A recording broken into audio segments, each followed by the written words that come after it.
Okay, welcome everybody. I'd like to call the meeting to order at exactly 9 a.m. And I can confirm we do have quorum, but we do have regrets from Councillor Cloutier. And with that, I would like to ask Councillor Stone if you would mind reading the land acknowledgement. Happily. Please.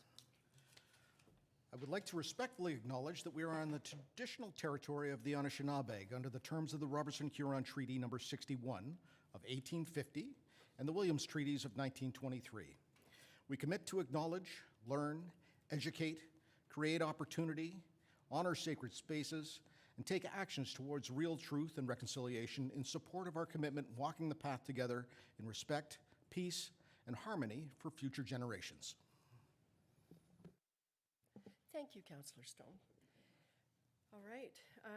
I do have a motion moved by Councillor Stone and seconded by Deputy Mayor Armour. It is recommended that the General Committee meeting agenda dated Wednesday, June 28th, 2023 be adopted as printed and circulated. All those in favor? And that carries. Are there any declarations of pecuniary interest? Okay, seeing none.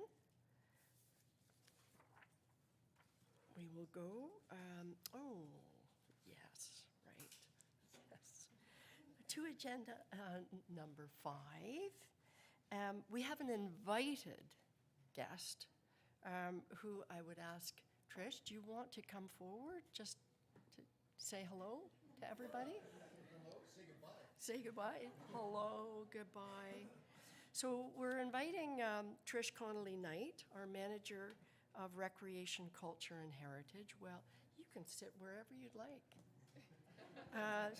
To join us at the table, because is the end of the week your last day? Saturday. Canada Day is your last day. And we don't always do this, but we wanted our manager to join us today to be able to say thank you, and we wish you all the best in the next phase of your life journey. And I know you've got exciting things planned, but I just wanted to start this by saying how much I have valued you in your time spent here. I know that you came in and you had a number of fairly hefty tasks ahead of you. One of them was the business plan for our theater. And I know that we had been grappling with that for a while, and you know, it's one of those things, trying to get council of the day to figure out what its reason for being was with respect to the theater, and I think that was a particularly big challenge, and you handled it beautifully, and we now have a long-term vision and business plan for that asset, and we're very thankful for it. I'm very thankful for it. Amongst the many, many other things that you've been doing with all of the various events in our community, and assisting with our director, and really diving down on how making us all realize how important our community assets are. So I think you just have been an incredibly valued member of the team, and I wanted to say thank you. I believe the director also wants to say something. I think, I might not be sure, but before we get to the director, I don't know if anyone else wants to say anything, yes, Councillor Schumacher. Well, I'm going to let Simone still speak too, but as chair of community services, Trish came in when I was vice chair last term, and she just hit the ground running, and I do appreciate all the hard work that she has put in. And I'm going to steal Simone's little plug for 32 years in the public sector is what Trish has put in. I actually knew Trish back when she worked for Community Living South Muskoka when we both were working there, and I just saw her work ethic there. And you are out of the hot seat because I did find an old Bracebridge Leisure Guide with you with a lovely leotard on, but I moving, and it somehow got misplaced. So if I do come across it, Trish, I will send it your way. But yes, I appreciate all the pictures and everything that you have had to go through, and the work that you've done for both the town of Bracebridge and the town of Huntsville. We really appreciate that you came here and finished out your career here, and all the work that you've done for community services. Thank you. Thank you for that, Councillor Schumacher. All right, Director Babineau, would you like to round this out? Thank you very much. Trish, thank you for your years of service here and to the full 32 years. She started as a baby. She was very young. Her mom sent her off and go to work, she said. And in that 32 years, she has brought a lot to the sector of recreation, culture, and heritage. She's worked in all of those sectors for her entire career. So public service has been her focus, but certainly to the betterment of our communities, to the health and well-being of our community members and our visitors. Thank you for the service. Thank you for what you have contributed to our team corporately and to the community services team. They're here to support you today. It's been wonderful to have you here, but we're going to follow you on Instagram and see where your adventures take you, because I know you do have big plans. So thank you, Trish. Thank you very much. And I know that we have Jackie, and so we're in good hands. But I really, truly wish you all the best. Trish.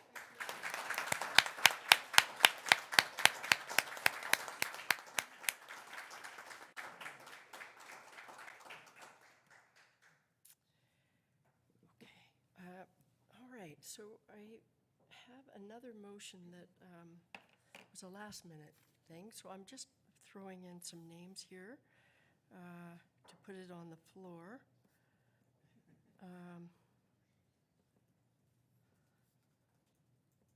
I have a motion moved by Councillor Stone, seconded by Deputy Mayor Armour. It is recommended that committees suspend the rules of procedure relating to the following: to hear a deputation from the Huntsville Lake of Bays Chamber of Commerce regarding bonfires at events, and to add it under new business for committee discussion, and to add under new business a discussion regarding a proposed grant application for the OPP for mental health.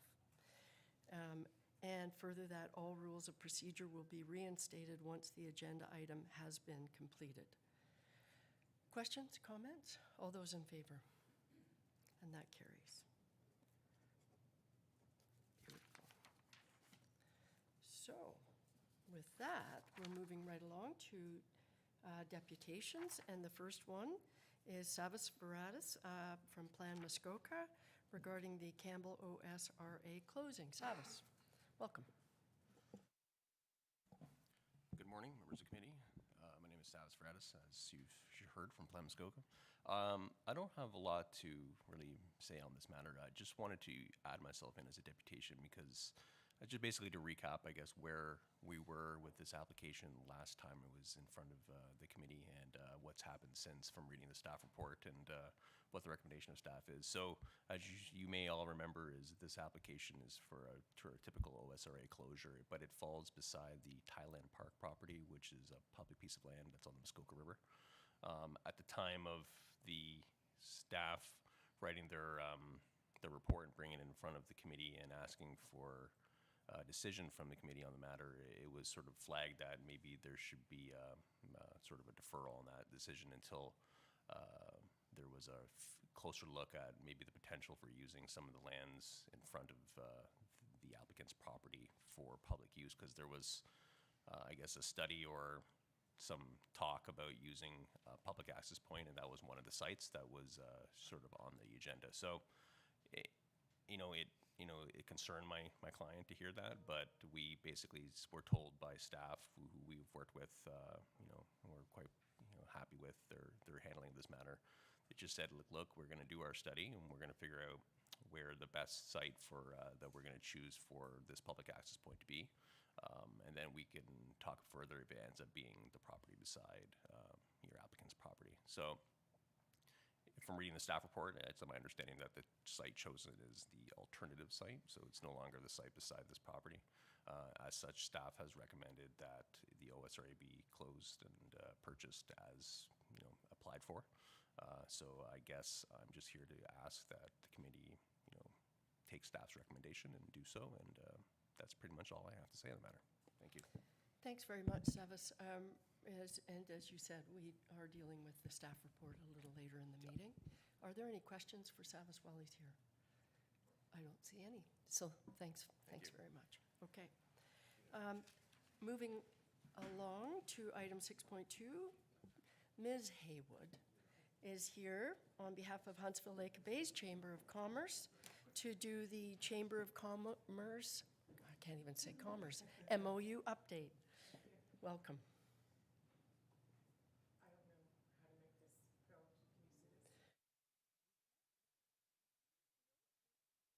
You know what it was, Kelly? It's when you have to do this, and it appears. It appears. Perfect. All right. Good morning. Thank you for having me today. Yes, I'm here to do my annual update for the Chamber of Commerce as it relates to the MOU that we have with the municipality in our incredible partnership, which we're very proud of. And I just actually had a presentation at the Municipal Administrators Conference in Huntsville, and I did remark to them, and I will to you, how important and how much it means in the community to have partnerships like this with you. We are very lucky in Huntsville to have created the relationships that we have with the municipality, with the BIA, with the Festival of the Arts. I could go on and on. And it's like a marriage. It takes work, but it's something that I'm personally very proud of, and that I just want you all to know how much it means in the community and how much I'd love to see these types of arrangements move on, obviously with the Accommodation Tax Association developing into a DMMO, which I'll talk about a little bit later. But we are a very lucky community to have the individuals, who work really hard at keeping these types of relationships alive. So thank you for that. I'll start with. I feel technically challenged this morning. There we go. Okay. So you've seen the slides, so I'm not going to read them, one by one. But during COVID, we did take, a good pause, and obviously we didn't do a ton of external marketing. But what we did instead was take advantage of all of the money that was available through grants, and we secured a fair amount of funding.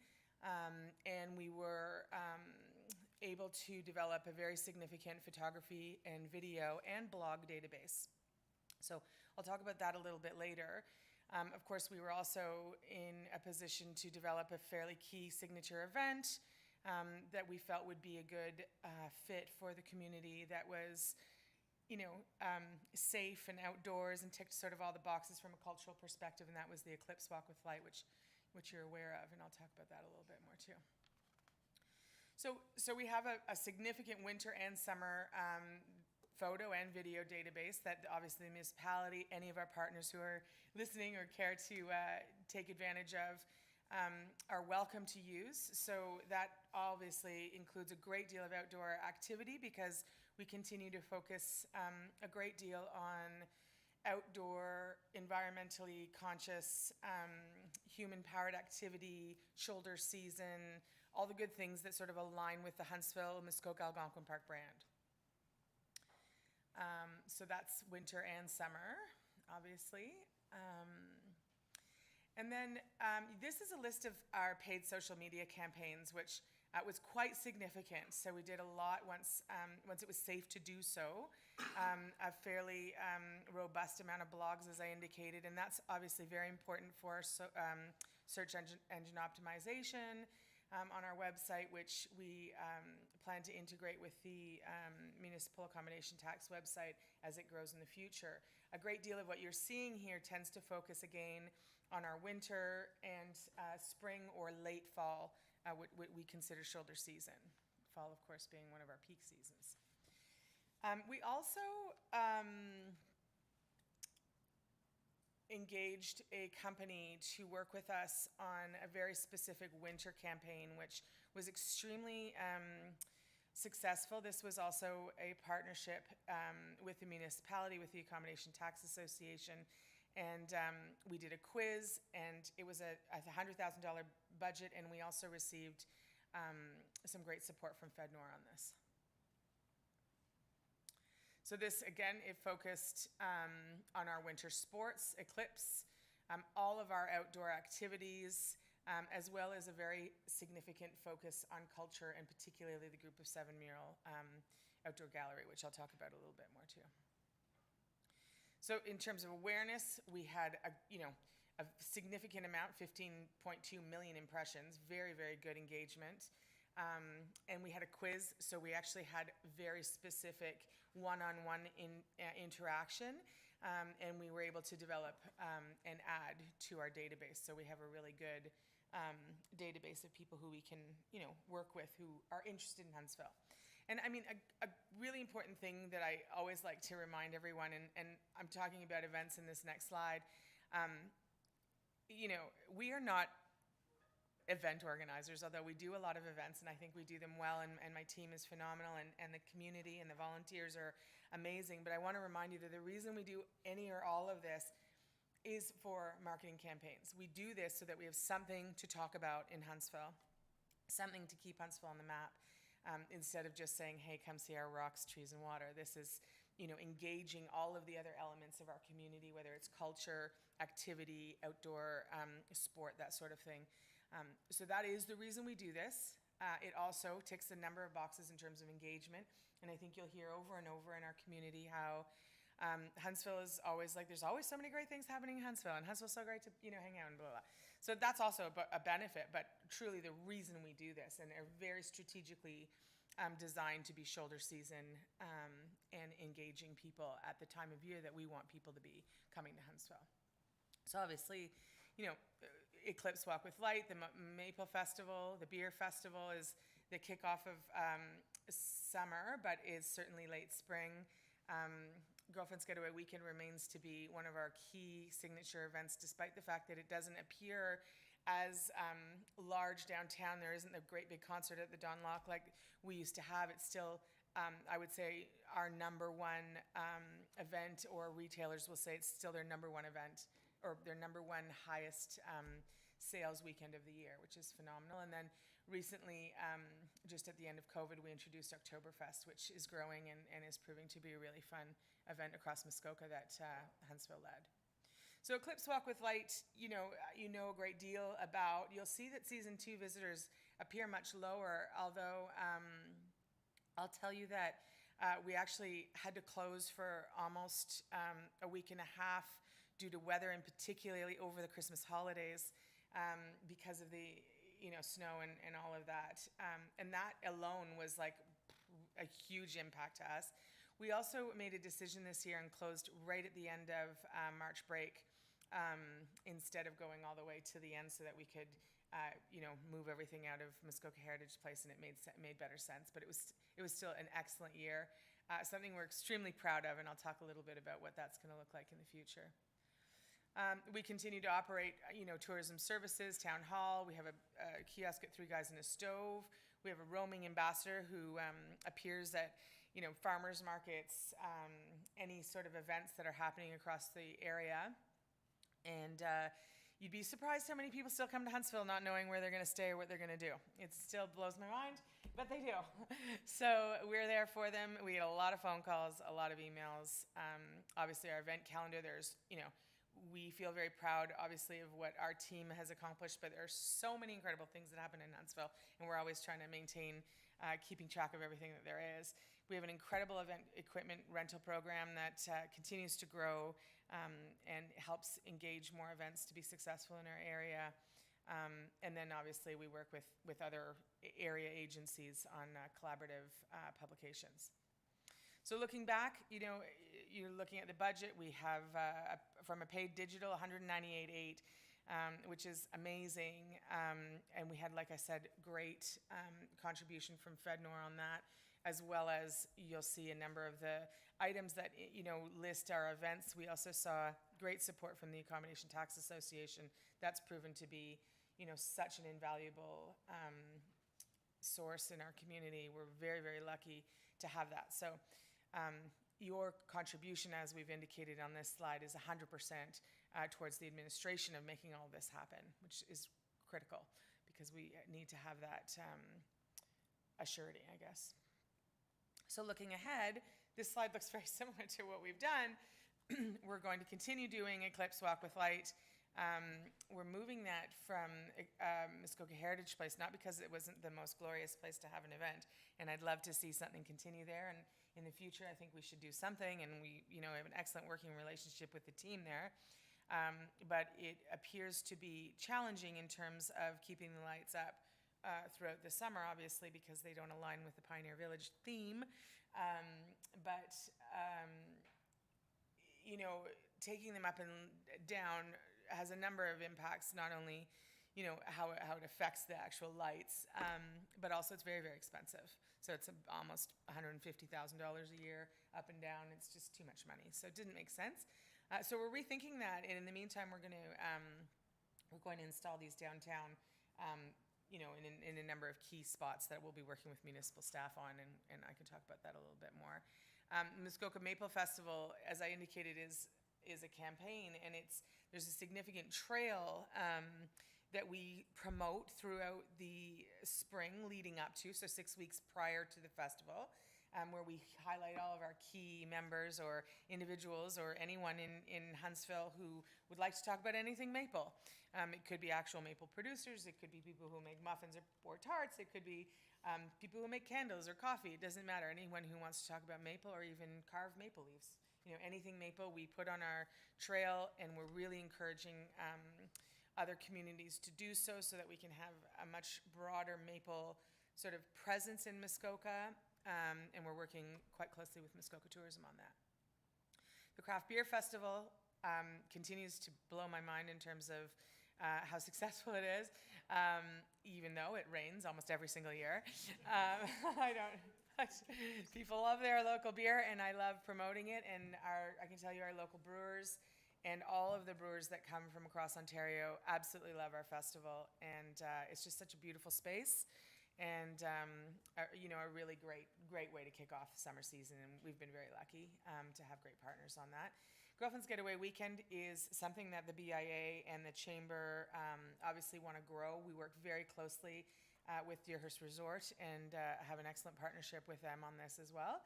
And Oktoberfest Muskoka, again, is modeled very much like Muskoka Maple Festival in that we're trying to create a trail, trying to sort of bring in all the communities in Muskoka, but each community will have their own sort of signature events associated, whether it's the Legion, Canvas Brewery, downtown, whatever. So as I indicated, the Eclipse Walk with Light, just going back, the potential locations that we're hoping to is really to explore and expand Kent Park. The installation that you see in Kent Park, one would say, that's an installation? It is. That was actually almost $30,000, if you can believe it. Those lights, the crisscross.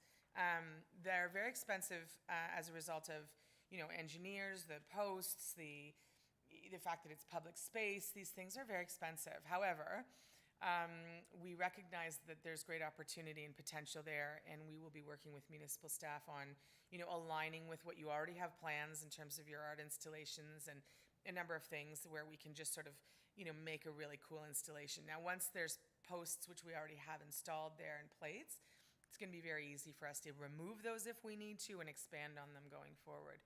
We'd love to see in Civic Square, sort of coming off the Algonquin Theatre balcony, a beautiful canopy. We'd like to light up the trees quite a bit more. Obviously, the installation on Town Hall has been very well received. We're going to try it for the summer and see how that looks. The King Street Walkway, we're working with the two building owners on either side, and they're quite willing to see sort of a canopy over that. The accessible pathway, between Town Hall and Trinity, I think has great potential for, the trees and everything to look quite significant. And then further down Main Street, potentially in the IDA alleyway or next to Elora. We're not really sure how that's going to play out based on our workings with our engineers. But anyway, sorry, I don't want to keep you too long. But I think it's going to be beautiful. So downtown's going to look spectacular this winter. Going forward, Muskoka Music Crawl is new, and it's something that we're looking at doing to sort of, what we're hearing is that a number of visitors, and this came from a consumer survey that was funded by the Accommodation Tax Association, the people who come to Huntsville are not necessarily engaging as much as we'd like to see them engage with our cultural activities and activities, period.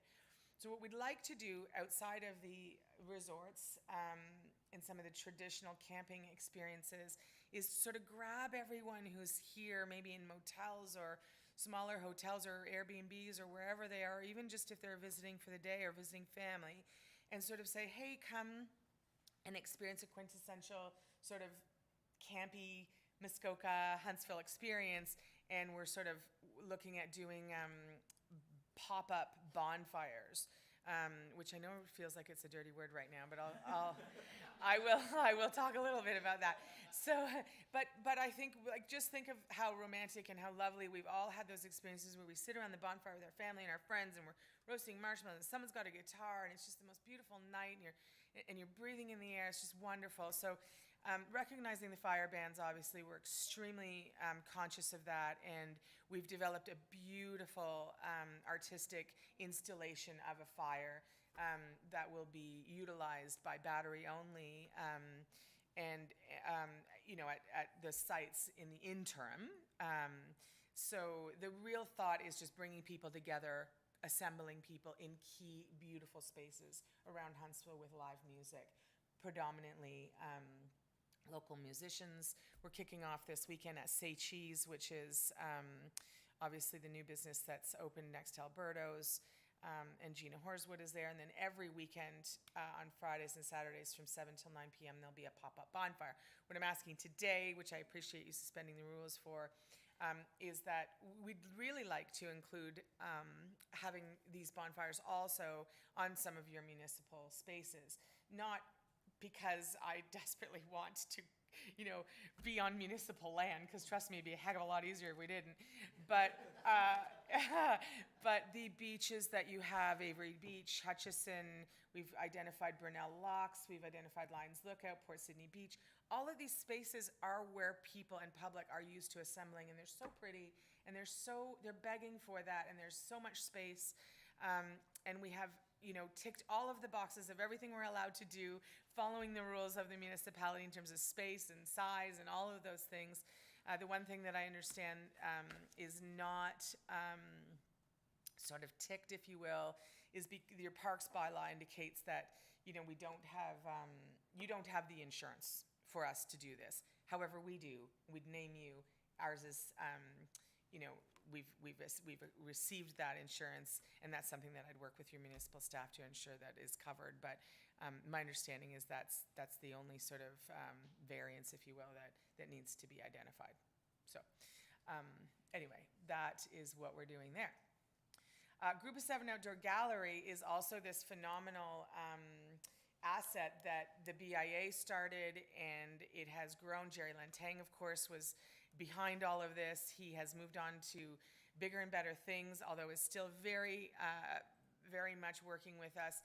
And the Chamber is sort of wanting to take the lead, if you will, so that we can really keep these murals going. And there's some repair, and in some cases we need to actually replace some murals. We'd like to add some murals. We received $15,000 from the Accommodation Tax Association for things like new signage, some tours, a whole bunch of things, and we'll be working with them on developing an even better and bigger mural gallery because this is going to help keep Huntsville on the map, and it's extraordinary, and we need to keep our eye on that. So upcoming digital marketing campaigns include the following: lots of great things. I'm sorry, I sound like I'm rushing, but Volunteer Muskoka is something that we started years and years ago. It kind of fell, well, I shouldn't say it fell by the wayside. The municipality took it over. There was a number of people who worked on it and did a phenomenal job, got everything up to base. We actually had to maintain and update the database, and now we're going to be working specifically on engaging with other groups and individuals in our community. And it's sort of like a dating site where if you have 5 hours a week and you want to do something, there'll be a list of things that you want to do. And everyone all the way from driving cancer patients to handing out water at a triathlon to, helping walk someone's dog or whatever is going to be on that database. And I think it's got a great deal of power. And if anyone's listening and wants to help with keeping that going, we need volunteers to get Volunteer Muskoka going. And I think it's got a lot of potential. We have approved grants that I've listed here. We have some pending grants that are outstanding. We are going to continue. Obviously, grants are somewhat dried up because there was a great deal of money falling from the sky during COVID, but it's not the same as it used to be, unfortunately. We obviously maintain a number of excellent social media channels, and then looking forward, what is the future going to look like with respect to the DMMO and the Chamber of Commerce and what we've been doing for tourism marketing is a looming question for all of us. And I can tell you that I don't have the answer to that, but I do know that what we've done is we've identified all of the things we do for you as a municipality and a community. And we obviously, the Chamber has been doing the administration for the Accommodation Tax Association, so we'll be integrating and working with them on sort of what they'll take over for what we've been doing in the past. What does that look like for the Chamber? I don't really know. It'll change the tourism portfolio that we have and maybe, give us the opportunity to do a little bit more strategic initiatives very specific to traditional Chamber of Commerce activities. So, thank you. Sorry for there's a lot. There's a lot. Kelly, thank you. I feel a little breathless.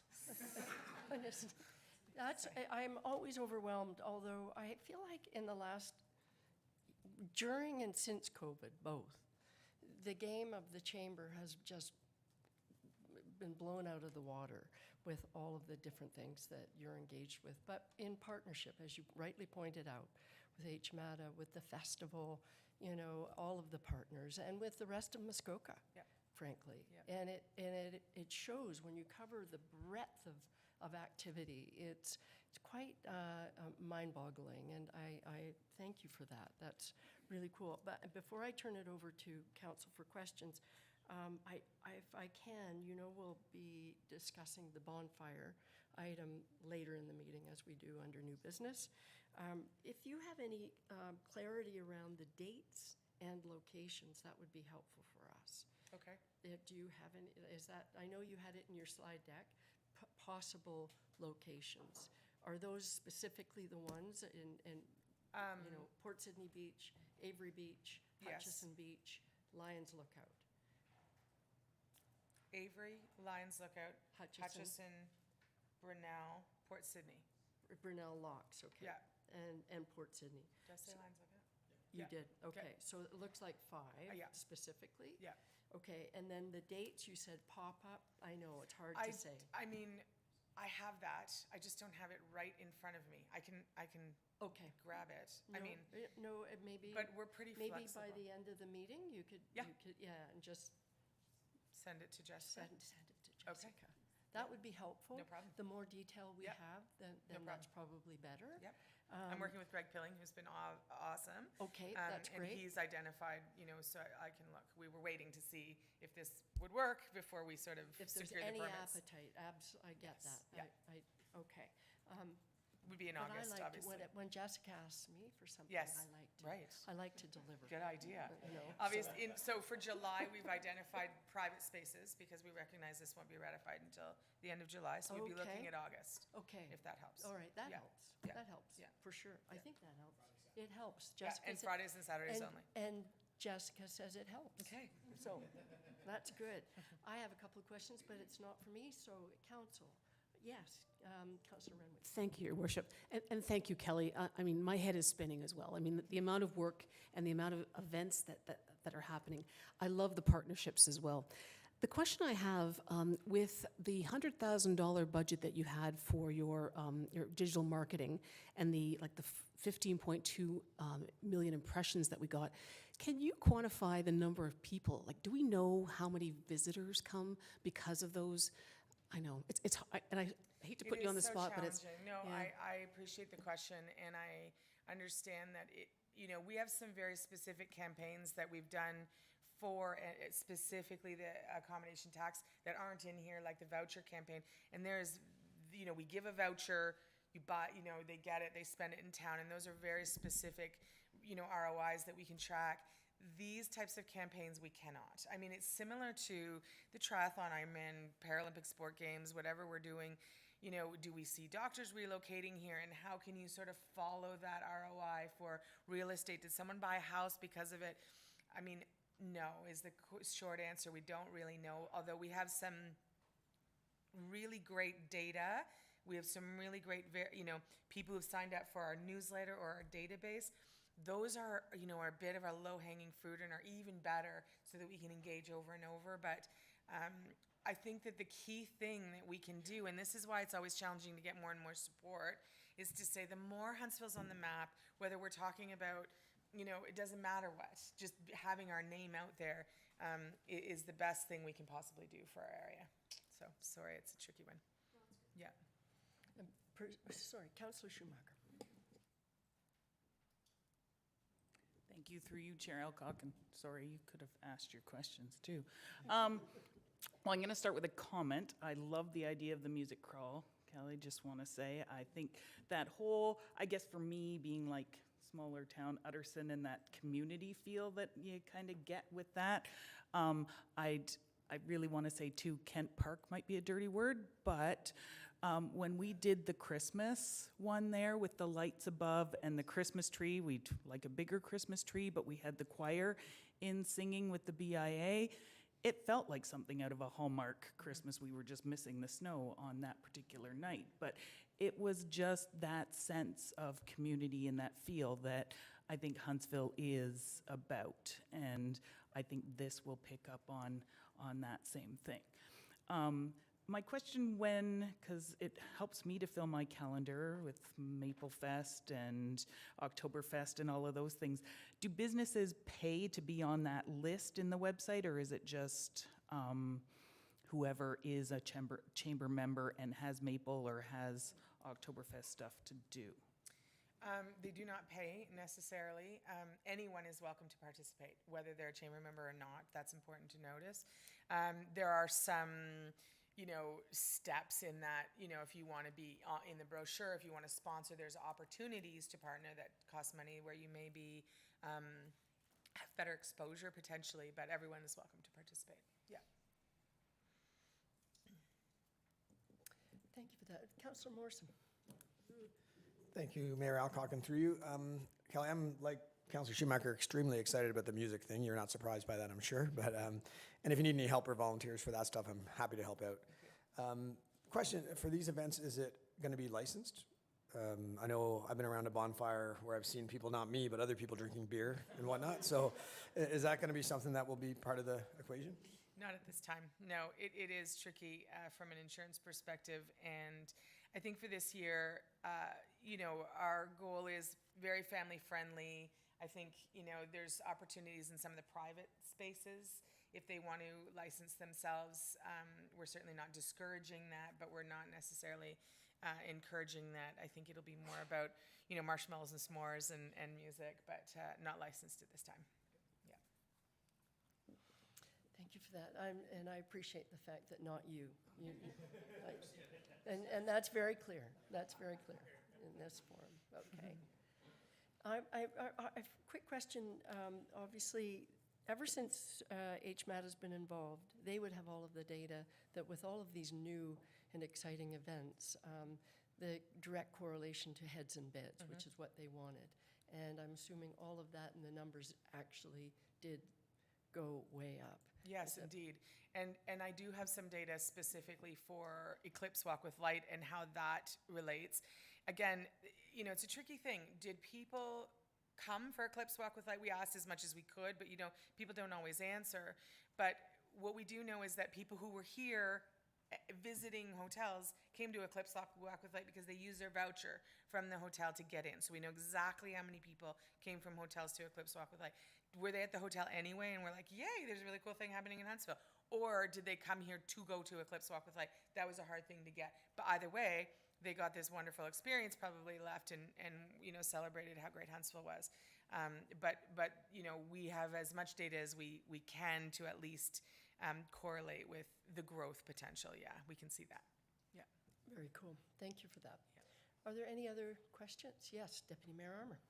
Thank you, Worship. Through you, just a quick one. With your music crawl, I think one of your challenges is going to be probably getting hydro to some of these locations. We don't need hydro. It's all acoustic. It's all going to be acoustic? Correct. Okay, that was Yep. my question. Thanks. Yeah, thank you, though. You answered it. Yeah.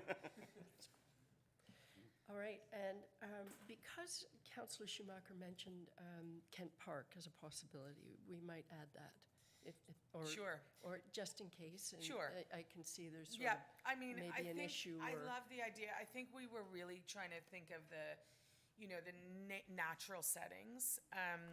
And, Kent Park and the fire piece. And I can tell you, having had bonfires on the main street, and if Gary Monahan were here or anyone from Public Works might want to weigh in on the fact that what you try to do to mitigate not leaving scorch marks Right, I know. is hard. It's really And difficult, I actually. think Kent Park is beautiful. Yeah. I am one of the people Yeah. that thinks that what's happening in Kent Park is amazing. Mm-hmm. Our office is in Spectacles, and I look regularly at the number of people who are loving Kent Park. It's absolutely spectacular.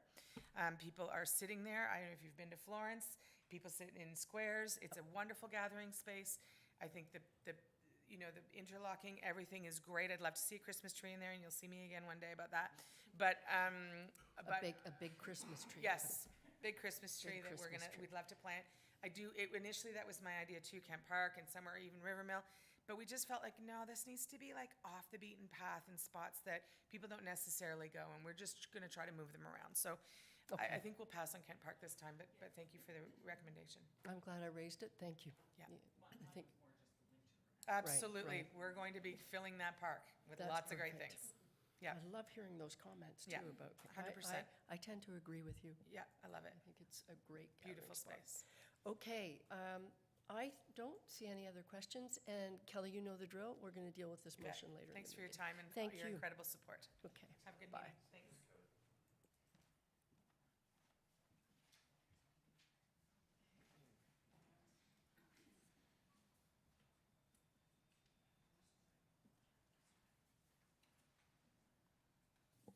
So, moving to reports from committees, and starting with 7.1, Active Transportation and Public Transit Committee.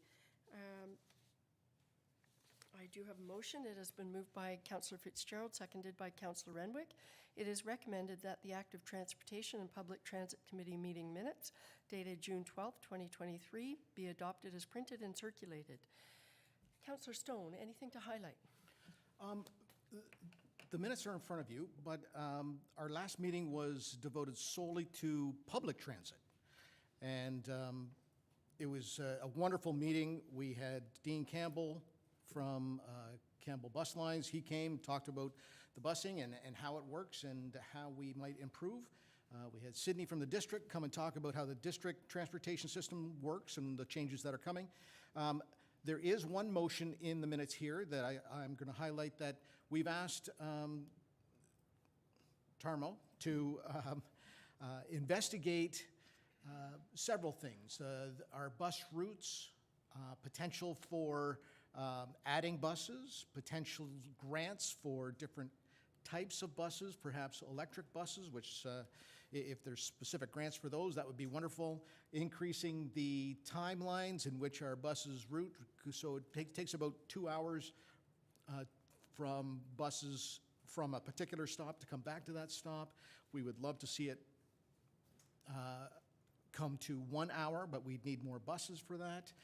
We're talking about a northwest and an east-west routes that will intersect so that we can get people where they want to go, and farther afield as well. Perhaps even several routes up north and down to Port Sydney more often, out to Deerhurst and to Macaulay. So lots to think about, but the motion simply asks Tarmo to go and work on that and bring us something fabulous back. Right, we know we'll get something fabulous. That's fantastic. Okay, that's great, thank you. Are there any questions? Yes, Councillor Schumacher. Not so much a question as a comment, I guess, too, is that my understanding is the District Accessibility Committee talked a bit about transit and the Corridor 11 stops, and I believe they're going to pilot some stuff in Gravenhurst, which we were hoping they would pilot here in Huntsville, but it is going to be Gravenhurst, and hopefully we'll see some changes from an accessibility perspective, too. Right, so. that's great. Good. Thank you for that. All right, I will call the question. All those in favor? That carries. All right. Next up, I have a motion moved by Councillor Schumacher, seconded by Councillor Morrison.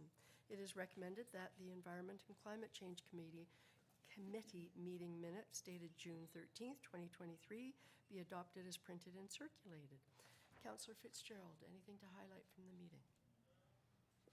The minutes are there. I guess I'd like to highlight a few things. We had Lakeland again at our meeting, and are moving ahead with some more funding and installation, or planning the installation of car charging units. So if anyone has any questions about that. And we had a presentation from the Director of Flood and Wildlife Resilience, Cheryl Evans, and it was a good report. Lots of information came out of it. I think that the underlying message of the whole committee right now is, or the structure and the goal is, just to communicate the existing plans we have out there with the public and how to navigate all these things in a very simple manner. So we've kind of changed our direction a little bit, and it's all about sharing the information now and educating the public about how we can improve things. So that's it. Thank you for that. I would like the CAO to just update council on the agreement that came out of the discussion with Lakeland, and that their request at committee with respect to the future of charging stations, perhaps. Denise? Thank you, Chair Alcock. So we have been in discussions with Lakeland for a number of weeks now to finalize the agreement, and I'm happy to say that the agreement was signed by myself and Chris Litchko from Lakeland yesterday. So they will be proceeding with the application, and they will be starting the work as per the terms outlined in the agreement. So EV charging stations are on their way. And this is with respect to the ones that council had already approved, the 6 in the High Street parking lot. Correct. Thank you, Chair Alcock. So yes, council has approved 6 with the ability to expand. I think it was 13 or 14, but we would have to come back and get approval from council again. So it's with the 6 spots located in the High Street parking lot. Thank you for the update. Are there any questions? Seeing none, I will call the question. All those in favor? And that carries. Thank you. Councillor Fitzgerald, your mic is on. Thank you for that. So I thought you'd want to know. Councillor Clark. It's Councillor Clark's problem, yeah. I have a motion moved by Councillor Clark, seconded by Councillor Stone. It is recommended that the Community Service Master Plan and Waterfront Strategy Committee meeting minutes dated June 15th, 2023 be adopted as printed and circulated. Councillor Morrison, anything to highlight? Thank you, Mayor Alcock, and through you. And speaking of the microphones, I did have someone reach out to me again saying that they couldn't hear many of us on, I don't know if anyone else is hearing that.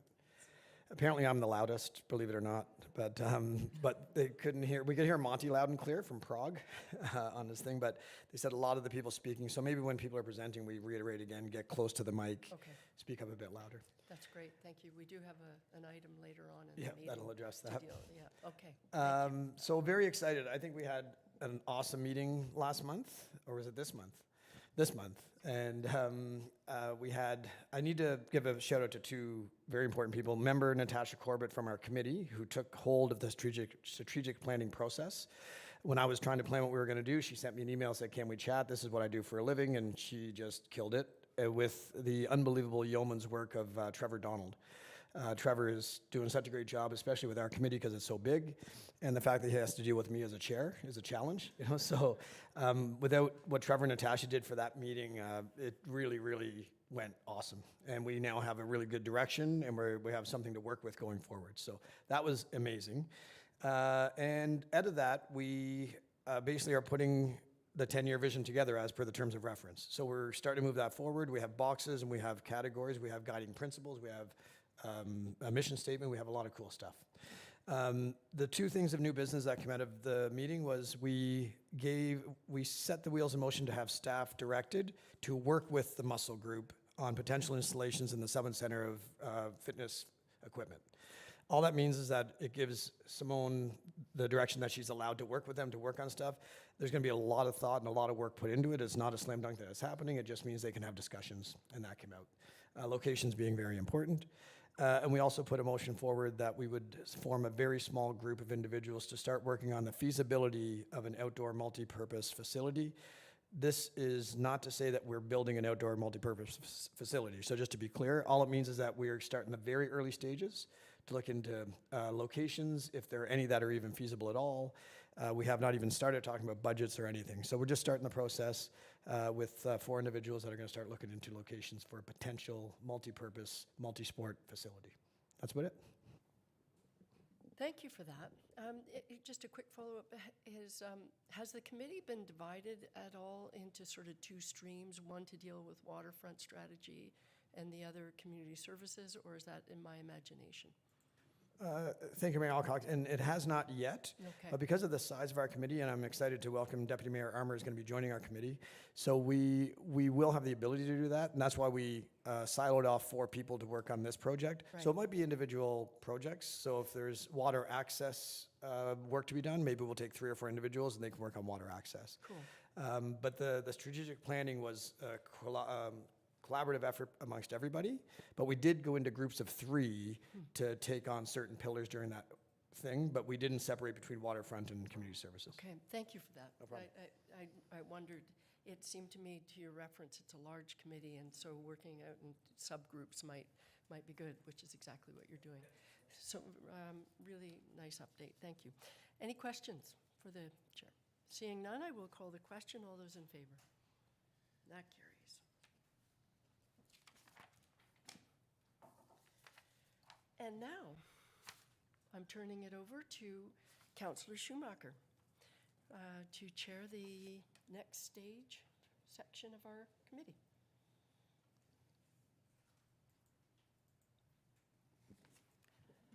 Thank you, Chair Alcock.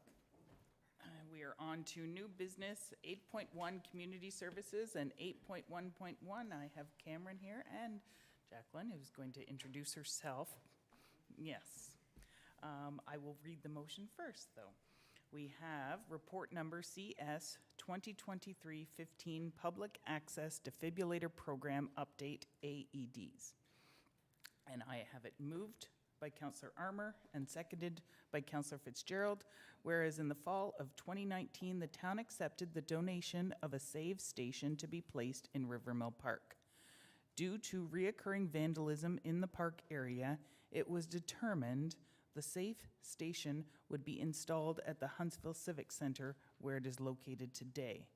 Now, therefore, it is recommended that staff be directed to add the save station to the inventory of automated external defibrillator AED, and further that staff be directed to proceed with the full replacement of the town's 9 of the 12 existing AED units, and further that staff be directed to purchase, install, and add to the inventory an additional AED unit to the Macaulay Robertson Recreation Sport Complex, and further that the additional cost of $21,394 be funded from the Recreation and Leisure Service Capital Reserve. Jacqueline, you can introduce yourself as our new person, and then Cameron can speak to the report. I will take Councillor Morrison's advice and speak into the mic. Thank you, Chair Schumacher. My name is Jacqueline Surratt, and I am the new manager of Recreation, Culture, and Heritage. It's my absolute privilege to be here, and I have some big shoes to fill, I can tell already. Yeah, I'm excited for the future, and I'm here to introduce Cameron Labronte, who can speak to the report. Thank you, and through you, Chair Schumacher. I'm here to answer questions regarding the public access defibrillator report and our updates. And if you have any, I am available. That was quick. Any questions for Cameron? It was very detailed, but yes, Councillor Clark. Just a quick one. I just wondered if we know how much money is in the Rec and Leisure Reserve Fund that we're going to be paying that out of. I will defer to Director Mackenzie, I think, on that one, who is furiously looking at some notes. Do you want me to answer? Can I answer? You may answer, yes. And I'll bring the mic up too so that you can hear me. Right now, there's $117,000 in that reserve. Councillor Clark seems to be okay with that number. Okay. Councillor, oh, and so did, yeah. Councillor Renwick, then Councillor Armour, sorry. Through you, Chair Schumacher, thank you. Cameron, thank you so much for this report. It was, I think the fact that you don't have a lot of questions right now speaks to the fact that this is a very thorough report. I don't like spending extra money, but I think in this case, for something that can help our citizens in the potential of something happening, I think it's a very good spend. And it's nice to know that there is money in the account as well. But thank you for the report. I think it's your first one to council? Second. Thank you. Deputy Mayor Armour? Thanks, Chair Schumacher. Question first is, I see we're moving the one at the Macaulay Robertson Ball Diamonds closer to the pickleball courts. Is there any consideration to actually have two there, one for the ball diamonds and one just for the pickleball courts? Thank you. Through you, Chair. We are adding an additional unit to that location. So the one at the Ball Diamonds will stay at the Ball Diamonds, and we are looking, this report is asking for us to add an additional one to the area of the pickleball courts. Follow up? Follow up first, and then... Just a quick one. Yeah. Have you identified any other locations around that we should be potentially looking at installing them? Thank you once again, through you, Chair. We are looking at moving a couple units throughout the buildings to improve access, and one of the items on the agenda is acquiring the Save Station unit outside of the Summit Center, or sorry, outside of the Civic Center, to make sure that it's maintained properly, and it's under, it is already maintained properly, but to ensure that the town mitigates some liability with that. And then we're going to look at moving the unit that's right inside the theater door so we don't have two units double stacked. So yes, we are adding additional placements of units, but there's just some steps that need to be taken before we move forward with that. Thank you. And Mayor Alcock. Thank you, Chair Schumacher. Really just a comment on the thoroughness of your report, Cameron, because Deputy Mayor Armour's question reminded me of reading the number of seconds it takes that you're supposed to be in contact with a defibrillator. And over at Macaulay Robertson, I think it was 5 minutes there and back to the pickleball courts, and that wasn't acceptable, and so therefore we're getting the new one. So I really appreciate the thoroughness of the report. Thank you. Any other questions for Cameron? Okay, then I will call the question. All those in favor? And that carries. Thank you.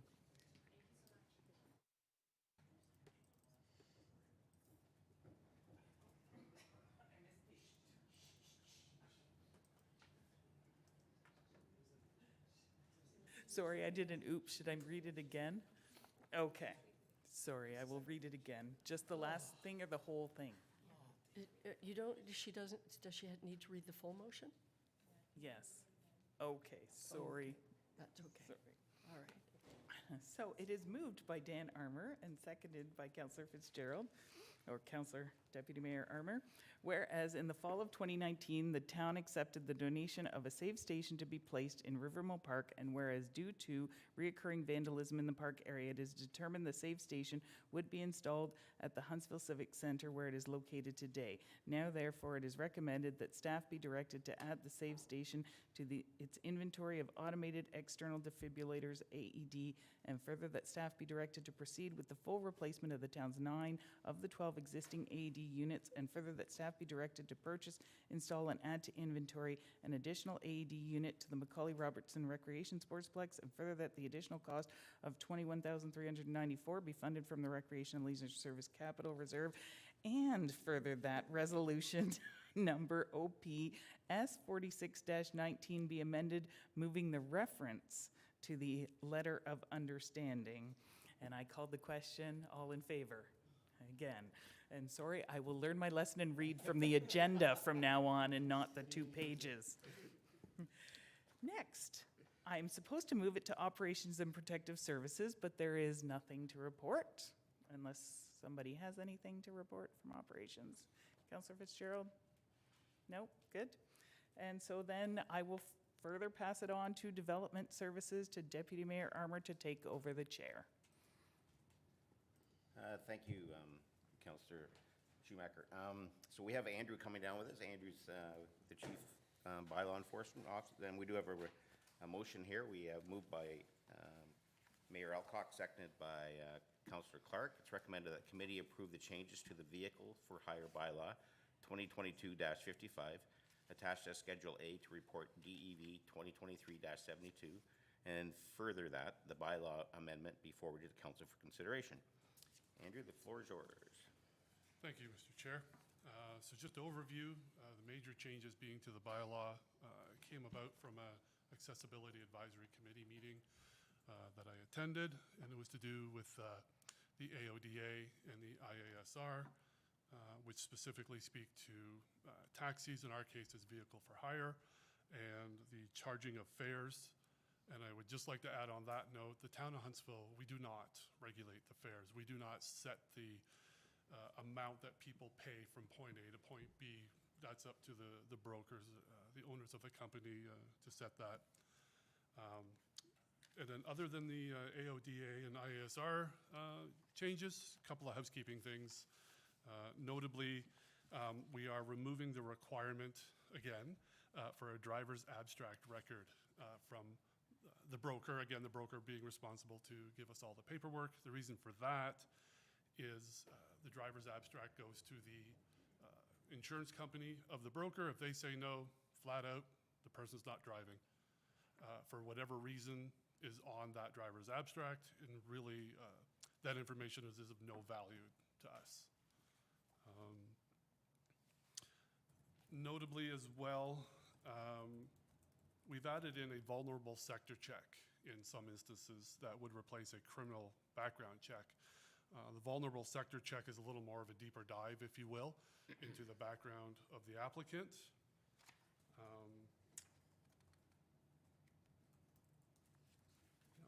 That's kind of the overview, the highlights, and I'm here for any questions. Thanks for that, Andrew. Do we have any questions? Mayor Alcock. Thank you, Chair Armour. And thank you, Andrew, for the report. Just a quick question. I noticed, and I know there were some difficult issues with this from a number of the operators. You made reference when you held your meeting to discuss it with the operators, that one did come and you had a good consultation session. And then under consultations, you listed all of the other owners or taxi cab companies, and I wondered how you were able to consult with them. So we, through you, Mr. Chair, we sent the version, the red line version, and specifically to every broker, every business owner that operates in Huntsville. And you're correct, we did just hear back from, we heard back from 2. Chris and I made ourselves available to meet with anyone who was willing to do so, and one of the brokers actually came in, and we had a great conversation to do with the business and how things are run, but we did send it to everyone. Okay, appreciate that. Thank you. Councillor Schumacher has a question. Thank you, through you, Chair Armour, to Andrew. I definitely appreciate this coming from the Chair of Accessibility. It was a big contentious issue there. I guess that being said, it does mean now we put this into play that the taxi or hire vehicles for hire, any of the brokers could then now choose not to take someone with accessibility issues moving forward. That becomes their prerogative, correct? Under AODA, nobody is expected to, is that correct? Through you, Mr. Chair, I'm sorry, I don't think I quite So, understand the question. Right now, there's really only one, my understanding is one Correct. company that will transport. Correct. And if they do not like this, they could just decide not to. Through you, Mr. Chair, yes, that's correct. They could decide not to have a designated accessible vehicle just to get rid of it, or take out whatever sort of system is inside the vehicle and use it for something else. But that, they do have that choice. Okay, correct. And then it does fall under AODA to the town to make those options available. That's correct. Through the Accessible Through Advisory Committee. AODA Yes. Act, yes. Councillor Renwick. Thank you, Chair Armour. Thank you, Andrew, for the report. How does a person know that they're being overcharged? Other than, obviously, someone did a comparison, but if you're calling for a taxi or a vehicle for hire, you do your trip, how do you know that you're being overcharged? Or do we have a way of, how do you know? Through you, Mr. Chair, I believe that's exactly what happened. Somebody called, asked how much for a fare from point A to point B, and then they called back and asked for the accessible van and were given a different rate. And then that was reported through the Accessibility Advisory Committee meeting, I believe. So, no, thank you for that. I do understand that that's how you discovered it, but how going forward, how do you know? Or how do they know that they're not being charged the wrong rate? So through you, Mr. Chair, again, so it would be on a complaint basis. Someone would have to call, request the accessible van, and know that they're being charged more. Yeah, so it would be on a complaint basis. Yeah. Councillor Fitzgerald. Almost. Thank you, Chair Armour. So we'll take it upon ourselves to notify them that it's unaccepted practice and. So, through you, Mr. Chair, yes, that's already been reiterated to the broker about the fare. Yeah. Okay. I'm suggesting maybe all providers. Perfect. Mayor Alcock. Promise last one. Thank you, Chair Armour. Quick question again, Andrew, about the consultations. So I'm assuming that the primary issue for the one consultation was the issue around the obtaining a driver's abstract record. And so by removing that will meet the concern from that taxi company. And I'm not sure if you referenced it in your note that you said there might have been some other issues, but we're not dealing with them, or maybe I'm imagining that too. So could you highlight what they might be? Through you, Mr. Chair. So, yes, the requirement for a driver's abstract was brought up in a previous meeting. So that's the reason for that change. Again, the information on there is really of no value to myself or the town. It's all about the insurance company. And so at the last meeting with the broker, there were some operational things that they felt weren't, that I guess I should say other operators weren't, operating the best way. They weren't, making themselves available 24/7, which we've addressed. Something even to ignoring the phones at 2 a.m., which shouldn't be done if someone's calling, they need a ride. Other things would include, I guess, just basically the way that other businesses were being run, even the fares. Indicating, well, this person charges this and this person charges this, so people are going to call who they want. And it may be the more expensive one, maybe the cheaper one, but again, we don't set the rates. Okay, appreciate that. Thank you very much. Just if I may follow up on Councillor Schumacher's Did you say under AOTA, if the taxi cab companies should eliminate their accessible cabs, that the town is now liable for? Is the town now has to provide that service? Well, not that we have to provide the service, but we have to provide a service whereby people can get from point A to point B in an accessible manner. So it falls to the town if there is no other option. I mean, we do already have accessible vehicle, that kind of thing, right? The bus. It's just, does it become more of our issue if there are less opportunities for people to choose? Councillor Stone, go ahead. Thanks for that. So I just wanted to make it clear that the town does have a bus that people with accessibility issues can call to get point A to point B service. Councillor Clark? Thank you, Chair Armour. Thank you for bringing that up, Councillor Stone. And just to get back to Councillor Schumacher's point, I guess the hope is here that the taxi company will choose to continue to operate the service that they currently have. But we have to understand that if they choose not to, that's a decision that's up to them, right? So, thank you. Mayor Alcock, go ahead. Last comment, that I just wanted to remind council that the district CAPS committee has just approved the staff report that is looking at an on-demand public transit system. And so that would be throughout Muskoka whenever it comes into service. And, you know, lots of work needs to go into it, but that would be another way for people to access transit. Councillor Morrison. Thank you, Deputy Mayor Armour. And quickly, Andrew, you said that it's been reiterated to the broker already. What was the reaction? Did you get the impression they're going to continue the service? Do you have any worry that they might discontinue it? There's, through you, Mr. Chair, there's always the worry that they're going to discontinue it.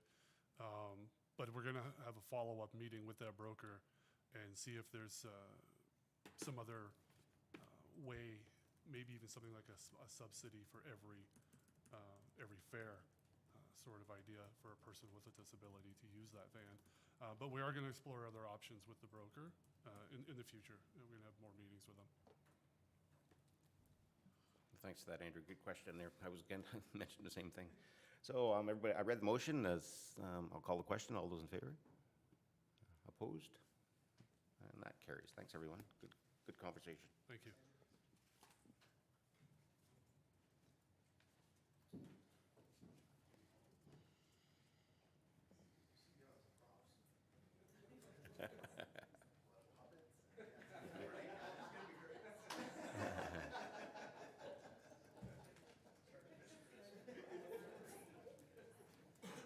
And with that, we're going to move on to 8.3.2. Our Chief Building Official, Chris Nagy's here, and he's going to talk about the Town Hall Building Management Plan request. And we do have a recommendation here. We have from Mayor Alcock, seconded by Councillor Clark. It's recommended that Council direct staff to obtain the services of a consultant to create a building management plan for Town Hall referencing the following documents. 1, the Town of Huntsville Asset Management Plan. 2, Roth Imes Energy Audit Proposal. 3, Duncan Ross Concept Drawings as detailed in Report WG 2022-001. And 4, Duke Engineer Structural Recommendations as detailed in Report WG 2021-01. And 5, office space needs associated with the current and future staffing levels of the building. And further that, through the building management plan, the consultant utilized concept drawings from the council chambers to relocate to the 3rd floor, option 1. And further that, the consultant be directed to utilize a phased approach to the final building management plan. And further that, the costs associated with the consultant be funded through the council chamber renovation reserve not to exceed $2,500. And further that, the building management plan be brought for approval by the end of 2023. Andrew, floor is yours. Thank you, Deputy Mayor Armour. First of all, I'd like to apologize for the motion there, but we needed to ensure that everything's included. So So yeah, in essence, obviously the last meeting, we actually did a walkthrough, went over the plans and everything. That's what my props are today. If anybody wants to look at the floor plans, I also have them on my computer. In short, in review of the space and the proposals, we are continuing to go with option one, having the council chambers up on the third floor and staff being relocated to the main floor. The benefits with this proposal are as follows. Within the proposal, the council chambers will be directly associated with and adjacent to the mayor's office, CAO's office, corporate services.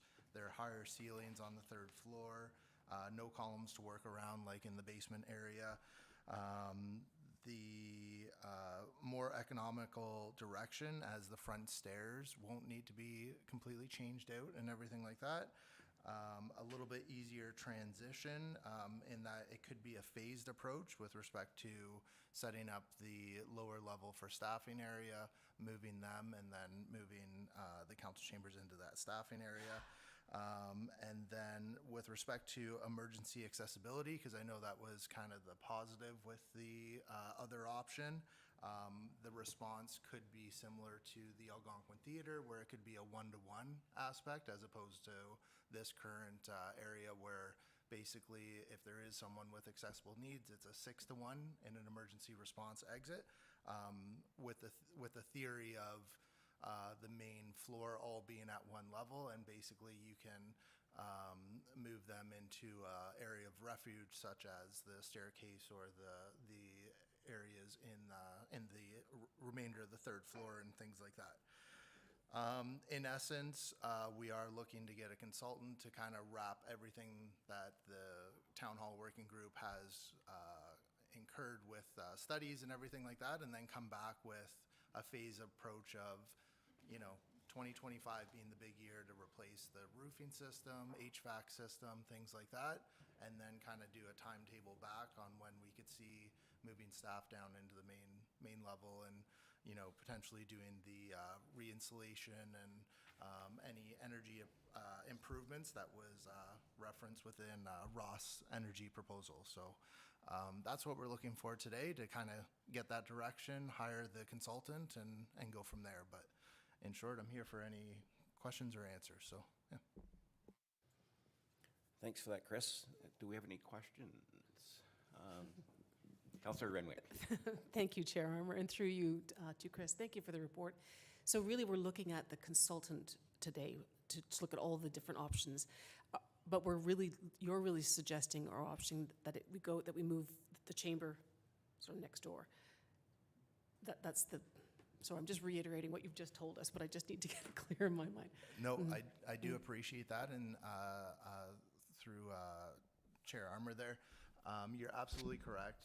To have multiple options through a consultant, we're just paying hand over fist in that aspect, right? So really today, it's if we can get a direction of, it doesn't necessarily need to be that this is the final layout, but if we can say, we do like the council chambers on the third floor, then we can start doing that building management plan to envelop that, right? So, yeah. Mayor Alcock. Thank you, Chair Armour, and thank you, Chris, for the report. It's kind of along the same lines. I think the advantages in what you're saying about moving the council chambers, relocating them on the third floor, there are a number of advantages to that. One, the AODA, it's obvious. It completely resolves that. From a cost perspective, if you look at all of the options we had previously looked at, the idea of moving council chambers to the first floor and the Club 55 space, there were issues that Chris had already highlighted, lower ceilings, all of that, the pillars. But it also brought into question what to do with the front town hall steps. And that, as we know, we deferred that cost of $300,000. I'm not even sure that would have whatever. And so that immediately goes away. And in fact, the exterior of town hall is kind of untouched, right, with the exception of the roof and all of those things.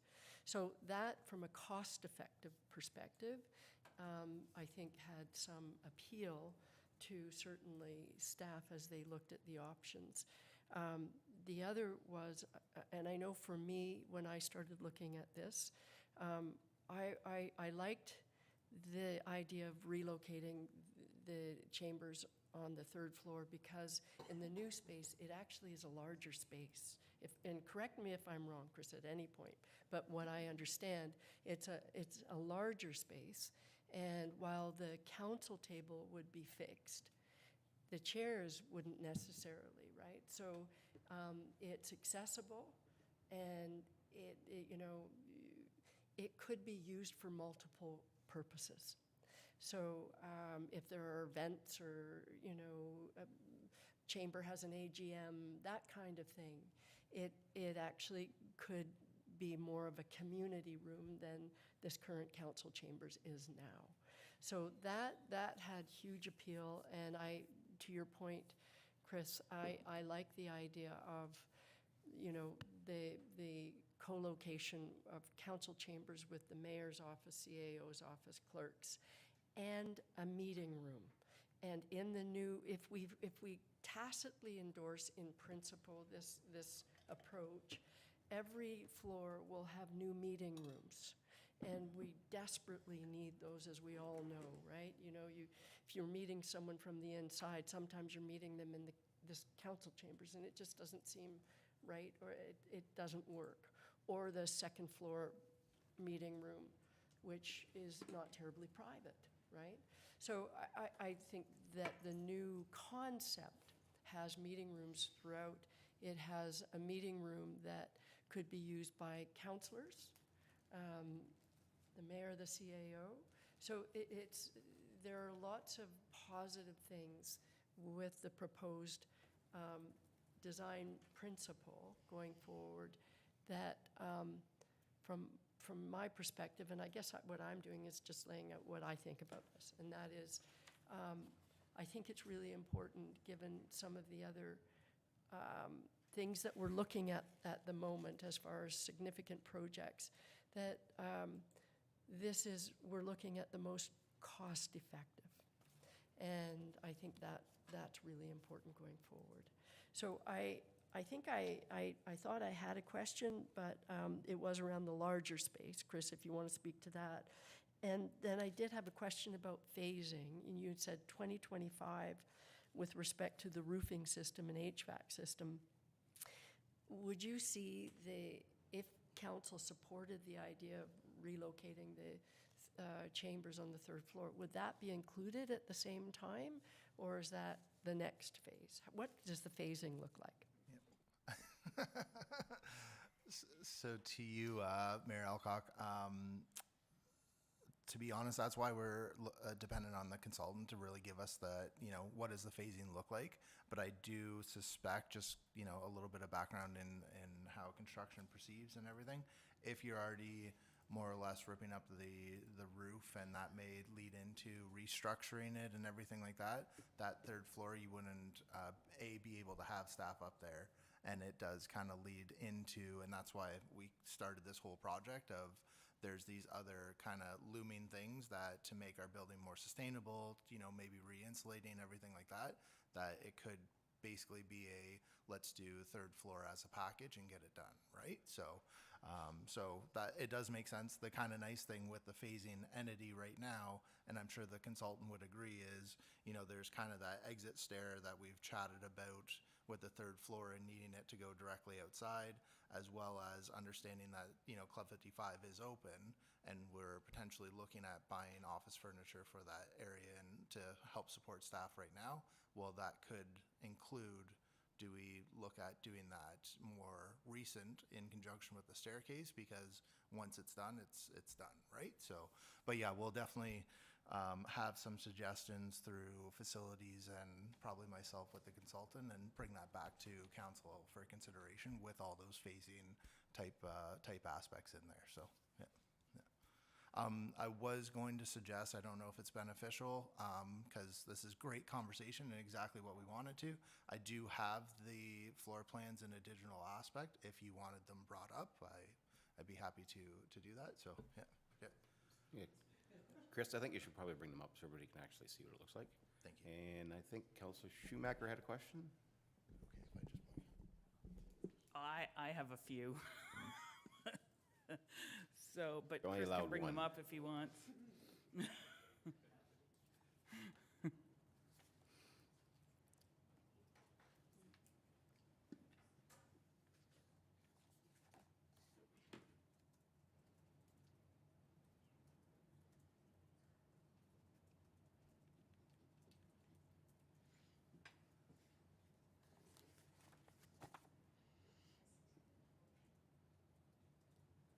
Councillor Renwick, do you have some? More of a comment, and I think, I know they're looking, again, I love seeing drawings, because I just want to be very aware of the fact that this chamber and where we do our business for the town is a very, we don't want to diminish the fact how important the council chambers are.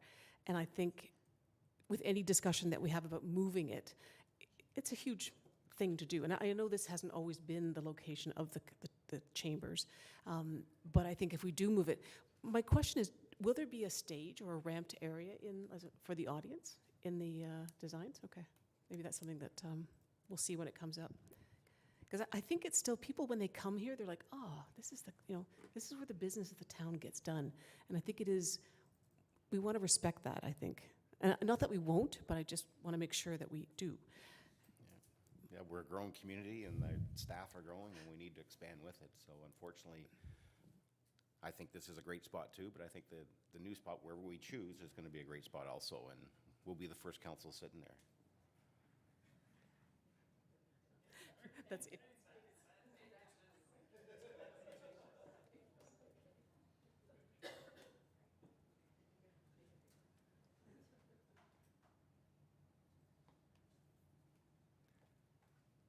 Thanks for bringing it up.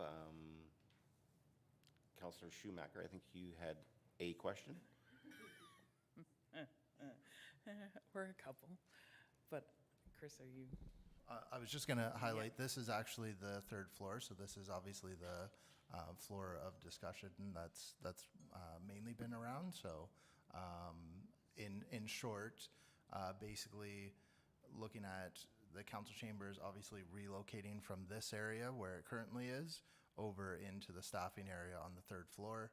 And as we noted, the exiting allowance from the theater going across here. There aren't any details with respect to where the council chambers table would be or where the seating would be at this point.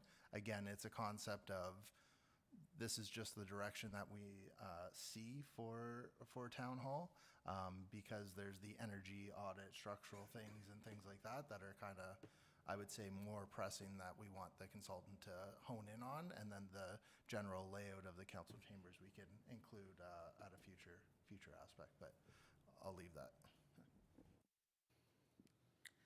Okay, so you had brought a report, I think, previous to this around the expansion, need of expansion for spaces, because we had how many, like 10 new hires, was it? So to you, so yeah, there were several new hires, and that was actually a report from 2020 that looked at the staffing levels at that point, the layouts and everything with that, making sure that they were all AODA compliant through these drawings and everything. It did not include the current staffing levels with respect to Public Works being here, and the staffing levels that were hired as of this year. Now, there are additional workspaces within this within these floor plans, but that's why we highlighted through the actual.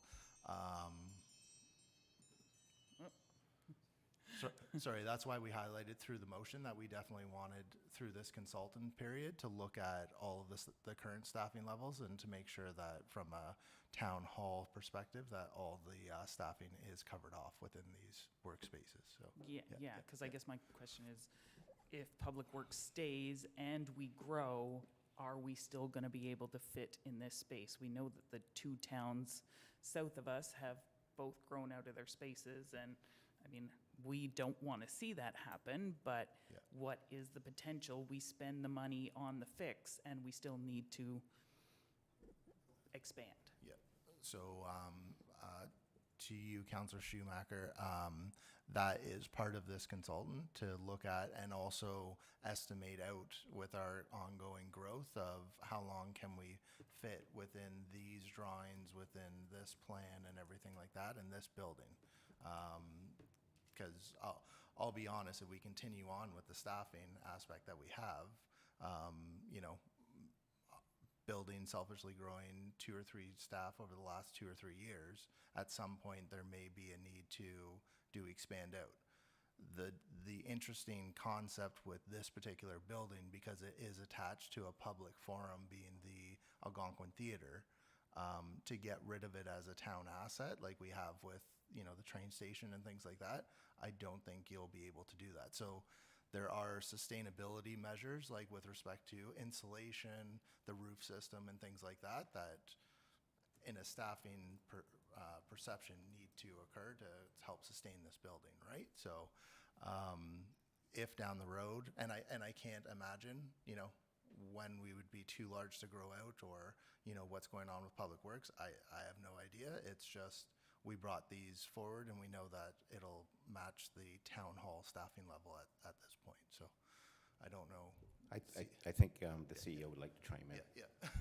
Thank you very much, Chair Armour. So it was just to expand on that, Chris said exactly what I was just going to say. The key message here is that plans will be made to maximize the use of this building. But we can tell you right now, it will not continue to meet the growth of this municipality 10, 15 years from now. So I think it's really important to note we're planning for maximizing it, but there will, I believe, at some point be a need to expand outside of the building. Thanks for that. Do you have a follow-up? Yes, and I guess so to that, because I do not prefer the third floor option, just as the negative for number one. I don't feel I can hold my head high and walk into accessibility when it says street level does not meet and street level for accessibility needs. And I know it does. I know AODA like the back of my hand. So I know the third floor will meet, this meets AODA standards right here where we are. Just to be clear, we are in that. I guess what I don't even like number one because I don't like the stairs. I actually would like to be on the second floor, but I know the ceilings are too low and whatnot. So we won't go there with my wish and vision. But I guess that was sort of my thinking, is if we did go to the second floor, moving building and development to an area, say, where, you know, out by Home Depot where it's growing, or out at the west end where Rolston is, and creating an opportunity for people to come to a parking area that is accessible, do we look at that now instead of 5 years from now? Do we look at like a department, like the second floor, moving to something that becomes a little more accessible, and then we do have more space? And I know there was a working group and all of this was done, and I appreciate all the work that was done, but that kind of was before COVID, where there might be opportunities now where people are leaving spaces that they had been using as office space because everybody's living or working from home, that there might be opportunities out in the community that we could access now or look to, that, you know, our goal is the 5-year plan. What about that? Chris, did you get that? I did, and I'll try to answer to the best of my ability for sure. So through the town hall working group, I know second floor was discussed because it is a high traffic area and stuff like that, that development services would remain on that floor, right? In essence, when we talk about council chambers and things like that, you would have kind of the same restrictions with respect to the columns that are going down the middle of those floors. And yeah, like you've already mentioned, the lower ceiling height and things like that, right? So I completely understand with not having, you know, council chambers on an accessible street level is, one of the things that with Club 55 being on the main level, that was a benefit for sure. But it did relay into, because I know back in 2020 when the architect was presenting costs with replacing that front staircase, they range from 500 up into 1.2 million, right? Depending on what you wanted to do. So that is a large chunk when you're talking about, hey, what's the kind of the value approach in that, right? And still have the columns and everything around, right? I do, again, kind of to CEO Corey's comments, it is maximizing the space as much as possible with staffing aspects. And I think the consultant could really project out going, at this point, like, the next 5 years, we're okay with everybody being in here, and then it should be looking at, and maybe development services is the one to move in there. But that could also open up different options of, do you move your staffing level from the main floor upward and you relocate something like the library or, an art gallery or something like that to reutilize that space, right? So I think we'll get a lot of those answers out of this consultant, and aligning all of these things to kind of discuss probably at the next report for sure. So, yeah. I do appreciate that. Sorry, just to reiterate. Yeah, my second floor vision was because it is still street level to the back. And I really like that historical piece that nobody ever gets to see. And I kind of felt like if it was a public space, there would be that opportunity. And I have Councillor Stone to my right, so I always hear about cost. So it's, I know accessibility costs, and I hear about it all the time. But yes, I'm not in favor of the third floor, but everything else on the report is good. Thanks for that. Councillor Clark, you have a question? Thank you, Chair Armour. A couple comments and then a question, but I think I started out considering the Club 55 option, I think, originally, and I read through all the reports that were done by previous past councils. But I think cost is always the factor, going to be one of the key factors for me personally, as well as feasibility and highest and best use, and I think that's always something that we have to consider as well. I think it's very important if we're going to look at these options that we're looking at the most cost-effective option as possible, because we don't know what the costs are going to be yet. We haven't talked about that, but I imagine they'll be substantial. So the most cost-effective, in my mind, is the way I'd like to see us go. So that kind of leads me to my next question, or my question to Chris is, when we begin the consultation process, is there going to be, will the talk of cost begin with that process as well? Thank you. Yes, and to you, Councillor Clark, you're absolutely right. There would be some form of costing, whether it's, rough estimates from the consultant, similar to a bridge project or, a road replacement and things like that. We'd be relying on the consultant to give us some of those costs to bring back in that report. So, yeah. Thanks for that. Thanks for the report, Chris. Very good, very detailed. I know we've been working on this for a long time, so it'd be nice to see us moving ahead. And I realize once the HVAC system has to be replaced in, I think it's 2025, that staff will have to be displaced out of the building while that's taking place. So it's a perfect opportunity. Do I have any more questions? Oh, Mayor Alcock. Thank you, Chair Armour. Not really. It's more of a comment listening to the other comments. And I really appreciate what you said, Councillor Schumacher. I too started off thinking, well, actually, I started off, we're not moving out of here, but that's going way back. And then I went to Club 55, and I certainly hear you about, AODA requirements, and that would have been ideal.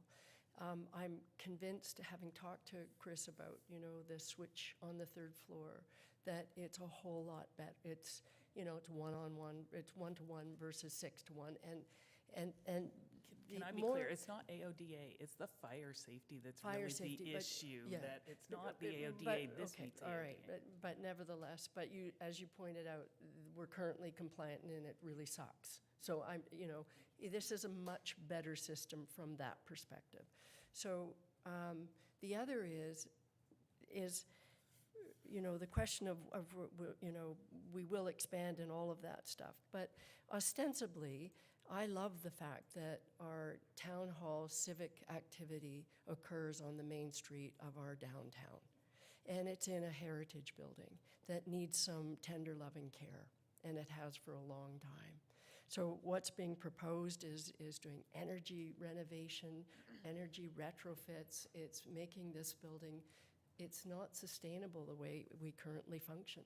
So from that perspective, I get very excited thinking we're bringing this heritage building into compliance and to make it the gem that it already is, right? So that's really important, and certainly that will certainly come with a price, just doing that. So if we can save some money by not having to do the front stairs. I'm not a big fan of the front stairs, but I was convinced through this that, we have vines over them and we maybe do something that does a little more beautifying. I don't know. But we're focusing on what I believe is highest and best use, to your point, Councillor Clark, and making it energy efficient and bringing in all sorts of programming into the space that's desperately needed, whether it's not just office space, but it's the things like meeting spaces. I can't believe the number of people who've said, I don't get, we're meeting in, the basement or something like that. We need to bring the civic building up to 2023. So I really like the program that Chris has presented to us, and it took me a long time to get to this place, but that's why I'm here. So. Councillor Fitzgerald, do you have a question? Thank you, Chair Armour. Thanks, Chris. I know this has been a long time coming. I've been involved, engaged, and thinking about this for almost 9 years. So no solution is perfect. It doesn't exist in municipal or anywhere else in the town we live in or the world we live in. I like the fact that everyone's been engaged and everyone has something to say about it. So I think we're all on the same page. We've done our legwork, and I enjoyed the mayor's comment about the stairs. I think similar to the theater in the town motto is touch the past, embrace the future. So, do we incorporate something new in that design? So I'm looking forward to seeing everything come to fruition here.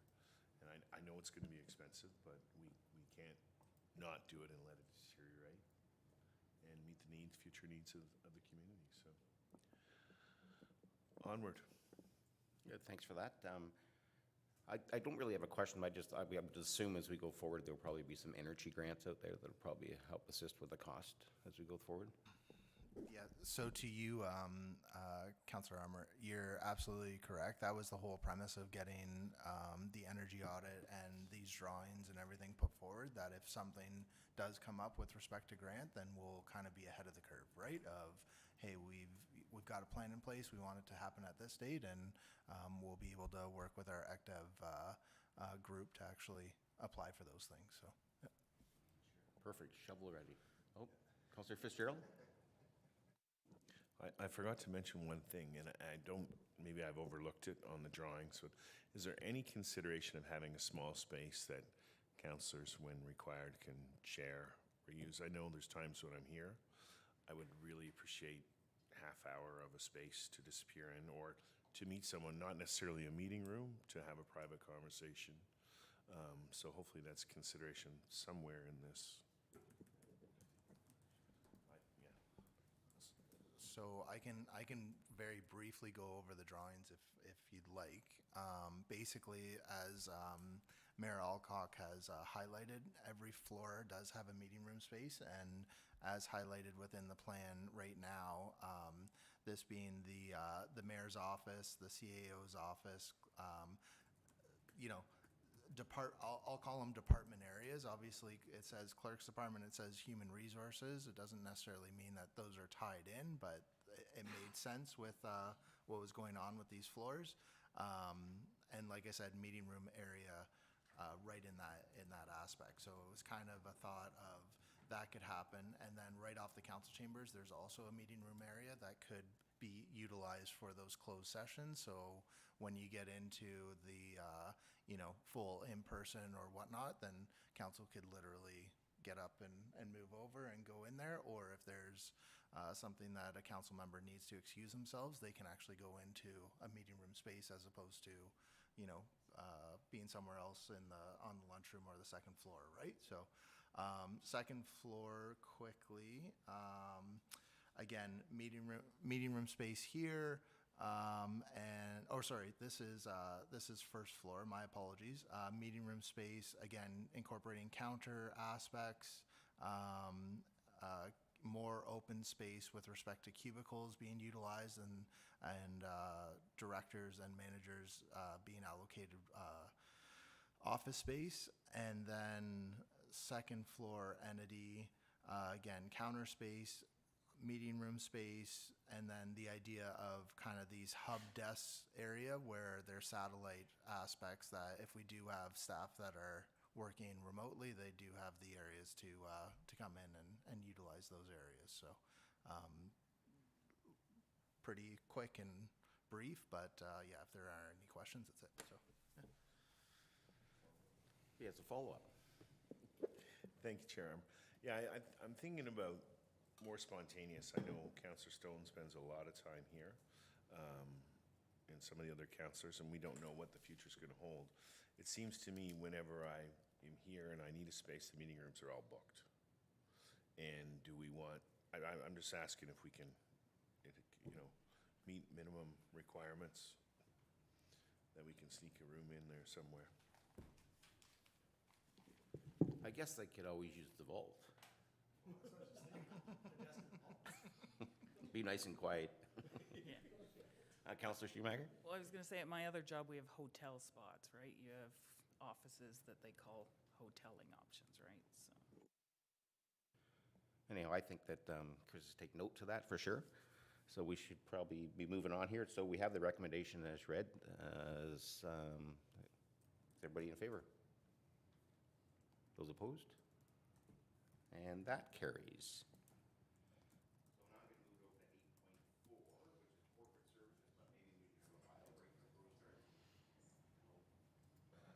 I'm going to move it on to 8.4, corporate services, Councillor Morrison, but I think we should have a bio break first. All in favor?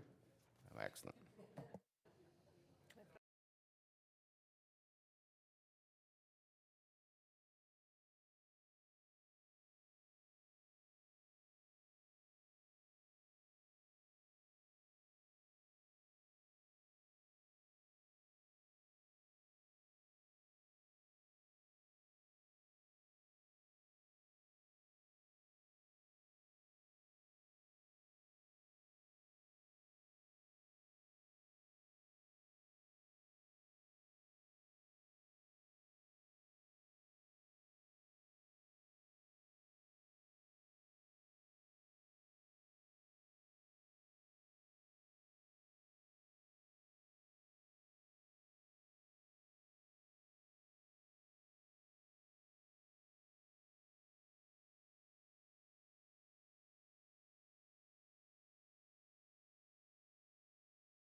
Welcome back, everyone. We're going to call back to order, and I'm going to turn it over to Corporate Services. Councillor Morrison. Thank you, Deputy Mayor Armour. And moving on to corporate services items, we're moving right on to 8.4.1, Corp 2023-43, RC 26-2022, Campbell OSRA closure, 271 Echo Bay Road follow-up. I'm going to have Jessica Boys present this. It's for information only, but it is followed by a motion. Should I read the motion now? Okay. So the motion is moved by Deputy Mayor Armour, seconded by Councillor Stone. It is recommended that application RC 26-2022 be approved in accordance with the original road and shore road allowance closing policy, Development 07, conditional on the applicant to pay all survey, legal, and associated expenses. The sale price for the land proposed to be closed to be in accordance with the fees and charges bylaw at the time of approval. A survey in duplicate be provided showing the shore road allowance flooded and unflooded areas as a specific parts on the plan. A registered transfer deed of land for the shore road allowance be filed with the municipality within 1 year from the date of the motion approving the application, or the motion will be considered null and void and a new application will be required. That any utility plant located on the shore road allowance proposed to be closed be given an easement. And the shore road allowance is hereby declared as surplus to the town's needs. And finally, the portions of the shore road allowance being closed merge in title with the abutting 48099-0077. And with that, I'll pass it over to Jessica. Thank you, Chair Morrison. This is an information only on a previous report and on the deputation earlier today. The previous report was on hold pending public consultation on the water access to Fairy Lake in the Echo Bay area. Another site was chosen as the water access point, and this shore road allowance being closed is entirely within the lot line extensions of the private property. The private property owners are currently using this land and have developed it as their own, and this will clear up the land into their title. Tyland Park will remain the same and unaffected. Staff collaborated after the public consultation and are recommending approval of this shore road allowance closure. Thank you, Jessica. Any questions on this? Going right to Councillor Schumacher, please. Thank you, through you, Chair Morrison, to Jessica. So yes, we chose Site A, but there is still the possibility down the road to have Site B or Tyland Park have water access, correct? Through you, Chair Morrison, so Tyland Park will remain unaffected by this closure. There will still be a waterfront area there that remains in its natural state currently, could be changed at a later date. Deputy Mayor Armour. Thanks, Councillor Morrison. Not a question, just a thank you to the Campbell family for being patient as we went through this process, and just thanks to those. Perfect. Thank you, Deputy Mayor Armour. Over to Councillor Stone. Thank you. I would also like to say that, because I was the one that kind of flagged this and said, ooh, we might want to use this. And it's important for the public to understand that shore road allowances are public property. They're not private property in front of another private property. It's public property. But I flagged this when it came forward because it was a pause to say, ooh, there might be a need for the public access here on this public property in front of the Campbell residents. So I apologize to them for any consternation I gave them in doing so, but this is the public process about public property, and I think it was an important opportunity to look at. Thank you, Councillor Stone. Councillor Schumacher. And follow up, I mean, I think too, we believed that if we had to meet AODA compliance for accessibility, we would need a larger space to be able to make it fully AODA compliant, but my understanding is under even the current, because of the natural state of that area, there is that, I've learned the difference between AODA compliance and accessibility to, or making things accessible, so. Any other questions from council? With that, I will call the question. All in favor? Great, and that carries.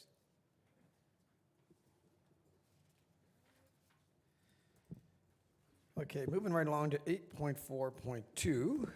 Ian's been waiting patiently. Now, Mr. Parker is going to come down. Presenting report number Corp 2023-44 audio video upgrade, and we do have a motion. Moved by Councillor Stone, seconded by Mayor Alcock. It is recommended that staff be directed to proceed with the purchase and replacement of the upgrades to the council chamber's audio-visual equipment as outlined in report Corp 2023-44. And further, that committee approved the increased costs of $55,465, an increase of $26,865 to be funded from the IT capital reserve. And with that, I'll pass it on to Mr. Parker. Thank you very much. First of all, I apologize. I realized after I printed it how much information I gave you guys on this and forced you to read. So starting with that, I will keep it short. This was driven, this report, from a number of requests from a number of groups with regards to audiovisual services throughout the town. And I've tried to detail them here and what we were trying to look at and what we were trying to focus on and what we're trying to deliver on. The number one item was we've run across as a bunch of remote deployment. So the ability to portably take the equipment that are in this room and put them into other locations, whether that was in this building or outside this building. So that obviously proposes a challenge. We've had to move it once or twice for the theater. That is a very time-consuming and to a certain extent risky, as we bring in fairly expensive equipment off walls, transporting them to new locations, set them up, and bring them back. And we're budgeting roughly about a day's worth of effort to do that every time we do those types of swaps. So there's that. We've also had discussions about potentially doing meetings at like Port Sydney or other locations that may wish to be streamed. Obviously, at that point, the equipment in here can't be fully portable into those locations. So again, looking to expand and provide those other services. There was also discussions around microphones, as we've discussed here earlier. Obviously, there's pickup issues, things like that. There's also some control issues and meeting flow issues with regards to having to get people to turn them on, turn them off, not working the way they need to, not being able to see what they need to. So that was another thing that was driven out of that. The other more complex one was also there was a discussion with the theater in the sense that we obviously have used this equipment for council-related items inside the theater, but they had seen that there's value in potentially offering those services to renters of the theater to say, if we could stream, if we could bring people in, if we could host hybrid meetings, that gives them more opportunities, more potential events that they could host, and it gives them some variety. Given that most of this equipment that we're dealing with now is network enabled, there's always the ability to share without having to duplicate. But to deliver that kind of a function, we would have to upgrade the systems that we have. What we have now works really quite well if we have a technician from my team running it, but it is not polished and finished the way they would need to, and it also doesn't support 4K, some of the more advanced standards that the theater would most likely wish to run their events. So there was that component into it. And then there was some just simple usability components. As you can see, right now we run off of multi-system units back there. They're complex, they're tough to use. There are a bit of patches and customizations to make that work. And that was driven by the budget we were provided with to basically pilot, or the way I see it is pilot the process. So one of the things would be to bring in a device that's dedicated, singular unit that can bring all of those functions together, and we have the ability to simplify. So as far as making the room available, that if someone wishes to come in here and do a hybrid meeting, they can walk over, there's a single button push, that program brings on the cameras, brings on the mics, brings on the screens, it's done. They do their meeting, at the end of the meeting they push a button off and everything comes off again. So that would be also available out of that type of a solution that's not available in the current one, because right now our setup is somewhere around 15 to 20 minutes, and that's not feasible for anybody else to come into the room. So that comes into just regular meetings, hybrid meetings, community events, things like that. There was also some additional items talking about flow, as far as we've talked about on-air lights. So that's simply notifications in here to say when you're on air, when you're off air. without having to do hand signals behind people's backs, waving and dancing and a few other things we have to do to make sure that again, it's all about flow and managing what's happening in the meeting. And then the other request from clerks was for a deputation clock. So something visible for somebody sitting here like me who loves to talk to tell me it's time to be quiet. And that would be projected on the screens that we have here, so we wouldn't need any additional items, but that doesn't necessarily need to be streamed out. So that would be built into that as well. For control and management of the room, along with the mics, what we were talking about sound, was actually having some remote control capabilities so that if a mic accidentally gets left on, the controller can turn that mic off again and or turn it back on again in those scenarios. Again, it's just a flow and cleanliness item. We're looking for some cleanup items around additional monitors and things like that. So you can see that he's got a laptop over there because we're always monitoring the stream at the same time as we're monitoring the internals to make sure everything's going. So getting that up off the desk gives some space. Again, cleanliness and performance items. So in the end, the recommendation was to look at purchasing a new controller unit that would replace the computers, that centralizes all of the feeds, brings all of the video in from wherever we need to. As long as it's on the network, we can bring that feed in, which means we have access to ALC, we have access to the fire halls, we have access to anything in this building could be fed into that device to provide us both audio and video services. We were looking to replace the microphone systems. That would be an upgrade to the mics that are at the desk. That gives us some opportunities to change the pickup components. It also brings us the option to bring in extra features, such as, I know Councillor Stone had mentioned earlier, just to clarify, that the ability to have a jack on the side of this. So if somebody wants a headphones and a mic would go into it. There'd be voting buttons, things like that would be on there. And we're looking at some additional management components for the operator so that there's less mouse and keyboard and more stuff on the screen, as well as some other associated items that we would be purchasing to do that. That's really where we're looking to go with this. And the other item I guess I haven't maybe clearly is a lot of cascading we're trying to do. So the theater has old mics from the council chambers. So one of the things when we replace the mics here is they would cascade out down to the theater, and the ones that were in the theater we would probably add to our remote box that we could use. One of our systems on the back that we currently use, if we brought in a new controller, it would also go into that box for future use. Same with the mics and things like that.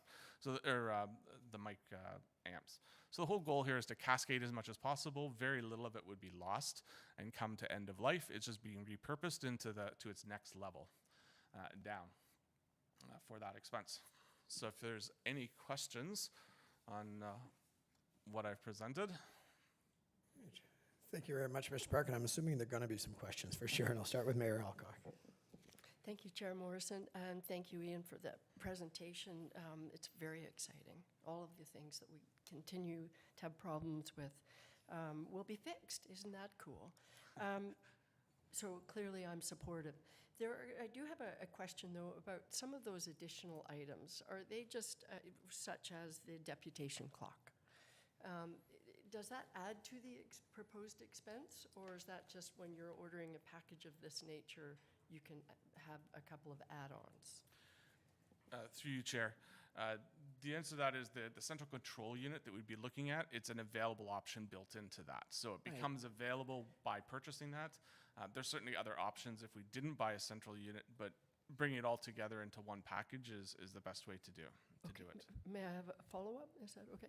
So that's what I sort of thought. So you get that central unit and then these other options. So what's before us today includes the option of the deputation clock.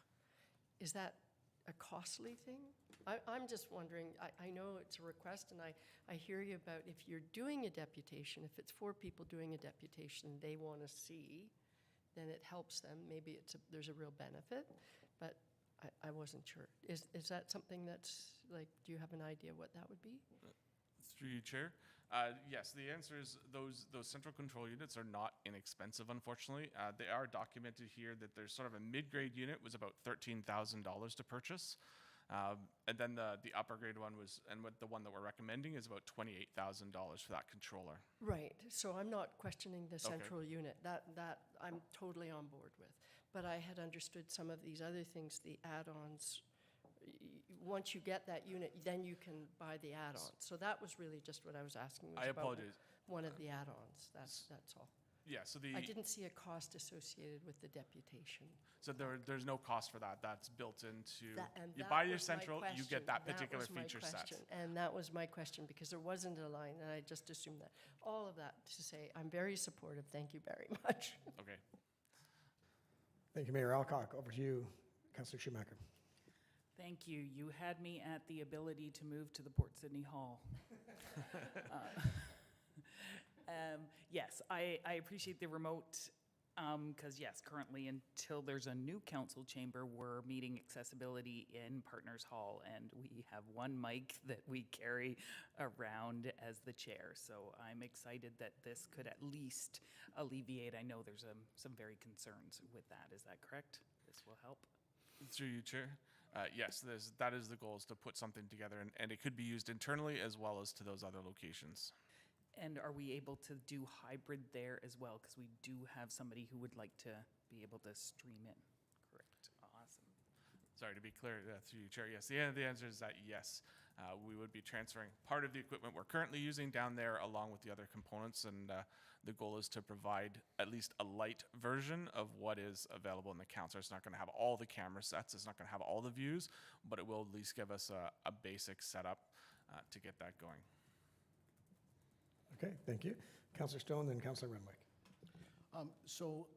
Regarding timing, I hope this is happening quickly. I love everything I hear, and the people will be able to hear and see us much more clearly, I hope. With the potential new council chambers, I presume you will keep that in the back of your mind as you're setting things up and purchasing these things? Through you, Chair, the absolute answer to that is yes. There is nothing that we're purchasing as part of anything we're recommending here that isn't portable. So if this room was to be demolished and be rebuilt somewhere else, most of the equipment is in the back. It's on a rack. That physical rack just needs to move. The only thing that would be lost in the environment is any internal cabling. So wires that are pulled in the walls right now obviously would come out and would have to be replaced. But as far as any of the major purchases that we're looking at here, they would all be transferable to another location, whether in this building or elsewhere. And timing for this project? This would be dependent on approval and then on sourcing vendors to provide the equipment and to be on site to do setup and things like that. So we certainly are expecting that within months, but vendors are vendors. Thanks. Thank you, Councillor Stone. Councillor Renwick. Thank you, Chair Morrison, and through you to Mr. Parker. I am very, very happy to hear that we're going to be upgrading this system, and I know that it's my mother called the other day. She wanted to listen to council, and she couldn't hear it. She said, I just can't hear you guys. But the other thing that really makes me excited is the fact that the option of having live streaming at the theater, the fact that shows or the renters could actually use a system where they could actually film what's going on and actually see, that's really exciting. Ian, when you talked about microphones moving to the theater, are you talking about these microphones moving? Is it this system that's Yes. in the theater itself, or just in Partners Hall? So through you, Chair. So yes, these as part of the replacement of the microphones, these would become spares, and the thought process that we would then pass them on to the theater for their use. So if they are running any events or council, then these mics would be down there for them to use, and then their older mics would then be part of the portable spare kit. I'm sorry, just to follow up, I'm so happy to hear that we're reusing and recycling, because that's close to my heart always. Thank you. Thank you, Councillor Renwick. Any other questions at the moment? Over to Councillor Clark. Thank you, Chair Morrison. I think after 8 months or so, I've got the button thing down here. I always seem to remember to check for the red light. Thanks, Ian, for the report. I definitely understand the need to keep up with our keep up our working systems, make sure we got the best audio for meetings and whatnot. I just kind of feel like that we're asking for a Cadillac when we might have been able to get a Volkswagen or something here. And I would have liked to seen the increase for these items in the 2023 budget personally. It's quite a large increase from what it was originally talked about. So that's just my thought on it. The other little concern I have is that we're paying for it out of the IT reserve fund. It's going to be pretty much draining that fund to pay for this cost. So if there's other issues that come up down the road, there may not be funds in there, which means we have to take it from somewhere else. Thank you. Thank you, Councillor Clark. Any other, go Deputy Mayor Armour, and then Tanya Kalea. Thanks for the report, Ian. One thing I never, is there actually going to be staff hours saved here, like time? Like if someone who normally would take a couple hours to set something up, now only take 15 minutes to do. Is there an opportunity there to save staff time? Through you, Chair. To be honest, I don't foresee a significant staff time savings. Part of the goal of having somebody here is that if there is a problem, it can be resolved instantaneous. And if we don't have somebody sitting here, if it goes into closed session and comes back online, or as you go into break, that just needs to be managed directly. So I don't see this as a savings. The opportunities are on the other side, that the room becomes more usable and more available to other activities. And through extension out to theaters and things like that, that's the benefit. Unfortunately, this one I don't see as a time-saving or labor-saving effort. Thank you. Over to our clerk, Tanya Kalea.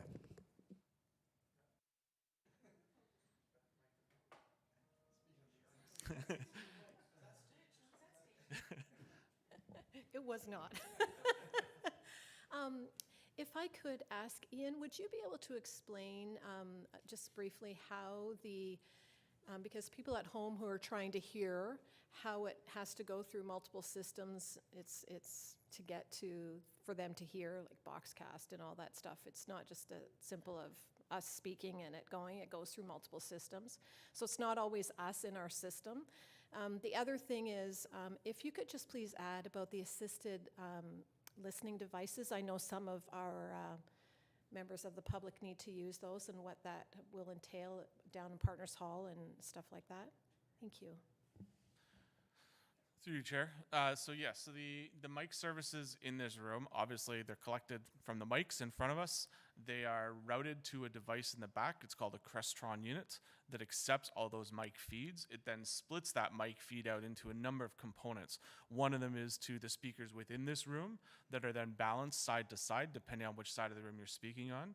And it also sends that data out through a USB connection into our devices in the back that Dave is controlling. From there, it then converts those feeds into the Zoom call so that anybody who's on the Zoom call can hear what's being spoken here and acts like a mic on a laptop. It also splits that audio and feeds it into what's called OBS, which is our production, our video production system that combines both the video feeds from the cameras around the room and the mics to then feed out into the internet. Each of those devices have leveling capabilities. So that's the ability to boost or reduce the strength of the mics. And in most cases, we have those set somewhere around 80–90%. Anything more than that, we start getting a distortion. So it is very sensitive to that. And we have done as much as we can to bring those volumes up. One of the options we have as part of the mics is we can adjust the pickup rate on the mics to try and handle that and get more volume out of it is what's being broadcast. We always do recommend to anybody listening that if they can, they may have to push up their speakers on their particular computers. There is a limitation on what we are capable of doing and sending out. And certainly, as we've discussed at these tables, positioning with the mics, placing them close, leaning into them, that also helps with pickup. And consistency on the mic. I can hear it as I'm turning my head, the sound changes, even just that small change. Unfortunately, that's one of our challenges, and part of that switch is to help fix some of those items. We won't be able to deal with it all. Tanya, to your other question, yes, there is some discussion about the assisted hearing devices. The ones that we have right now are relatively old style. They're just headphones with pickups. There is some discussion about that there's lots of new technology out there. So whether that's Bluetooth or proprietary options that we're going to look at that would plug into this system, and that would be an alternative outbound feed. It was something I was looking at for this report, but I was unable to get firm pricing and discussions, so I removed it from this report and was planning to bring that forward again. Because again, that's going to deal with a much more specific technical request. to do that. And then as to the extension to that is, yes, then making that type of system portable again. Whether that means it's duplicated and we either cascade the one that we have here down, or whether that's something that's unique enough that we may have to duplicate, so we have it available in this room, but it's also available as a portable set with that new technology as well. So that's something that still needs to be investigated, and which is why it's not part of this specific report as is, even though somewhat related.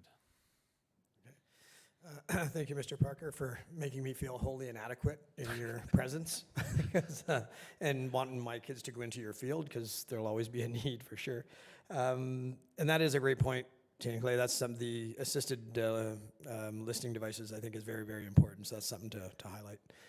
Over to Councillor Schumacher. Yes, I hear you, Councillor Morris. In layman's terms, please.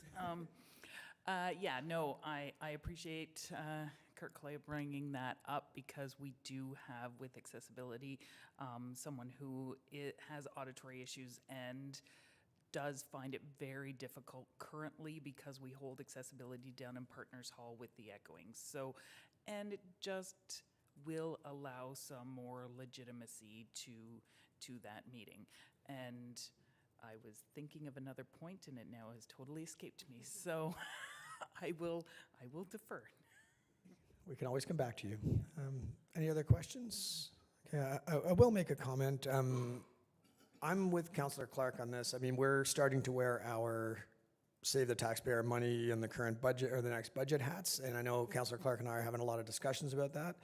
And I do look at the depletion of the reserve as a bit of a concern. And one thing to point out, this isn't a situation where Mr. Parker sat in the room and said, I want all this stuff. This was brought to Ian, and Ian did the work to answer questions. So we're just now deciding what we want as a council. I personally would love to see most of it being put on the 2024 budget and allocated, but I do feel like at least the microphones needs to be addressed kind of now. So I noticed, Ian, in your report, the only variable between option 1 and option 2, the biggest variable is the $15,000 difference between the control units. Can you explain, well, two things. One, with the new microphones, how significant do you think the improvement will be? And then if you can also explain the difference between the two central control units and why it might be worth going for the Cadillac, or can we go with the Volkswagen, as Mr. Clark would say? So we'll speak to the mics first. The challenge there is the mic solution that we've looked at is tied into that new controller option. It doesn't tie into the Crestron unit that we currently have. If we were not to move forward with the controller, we could look at mic replacements, as it would deal with Crestrons, but then we would be investing money into a solution that would not tie into the new controllers that we'd be looking at. So that would be my only caution to move ahead on that particular item. The differences between the actual controller units, one is the number of available feeds that each controller can handle, and that comes to the point of discussing with the theater and other options as we bring more cameras online. Then it needs to be able to do that. The other major item is the standards. So the lower standard one will do what's called high definition TV. That's kind of the de facto standard as it sits right now, and the upper level one will do 4K. So that's the new standard that some people have, but certainly, again, if we're doing it as a room rentals or anything like that, they're definitely going to be looking for 4K. And certainly if we're looking at this as a 10-year horizon on it, 4K will be well into standard at that point. So that was the main recommendation. There was some additional feature sets that came with the advanced one. Right now, you've seen us when we do our presentations here, and we do a Zoom call, you can see the number of people on your screen. The advanced controller actually has the ability to go in and pick out an individual camera feed from that and present it, rather than having to present the whole Zoom call. So it gives us some feature advantages. Again, it's a nice and polished item. It's not critical, but that is one of the other feature sets that comes with that upper level unit. Thank you very much, Ian. And back over to Councillor Schumacher. I remembered my point, and it was to Deputy Mayor Armour's comment about staff time, is that after our last accessibility meeting, I'm about ready to ask for an extra staff down there, because we were asking people with a disability to get up and move the one mic that we did have between each person. So eventually, just as the chair, I'm the one standing there walking around mic to mic. So again, moving this stuff downstairs and having people have the ability and the independence to be able to do this for themselves, I think speaks a lot. Any other questions on this? Mayor Alcock. Thank you, Chair Morrison. It's kind of a follow-up to what you said, as well as Councillor Clark. I confess I had a little bit of the same thing when I was looking at the reserve, and I'm not sure it's completely depleting it, but it's certainly taking a big hit. And that's why I spend too much time, but on that issue of the add-on with respect to the deputation. And I wasn't sure, because other things had been listed and priced, and I thought, so, but I think what you're saying, Ian, going with the Cadillac, there isn't a difference. It doesn't allow us to do those add-ons for free. And the Volkswagen, we wouldn't be able to do those add-ons, because if that's one of the reasons why we're going with the Cadillac, I don't need the deputation clock. I don't need a number of those things. Personally, I think that seems, Mike's absolutely. All of the things that this will improve and do a fantastic job, absolutely, no question, it's a no-brainer. That's what we need.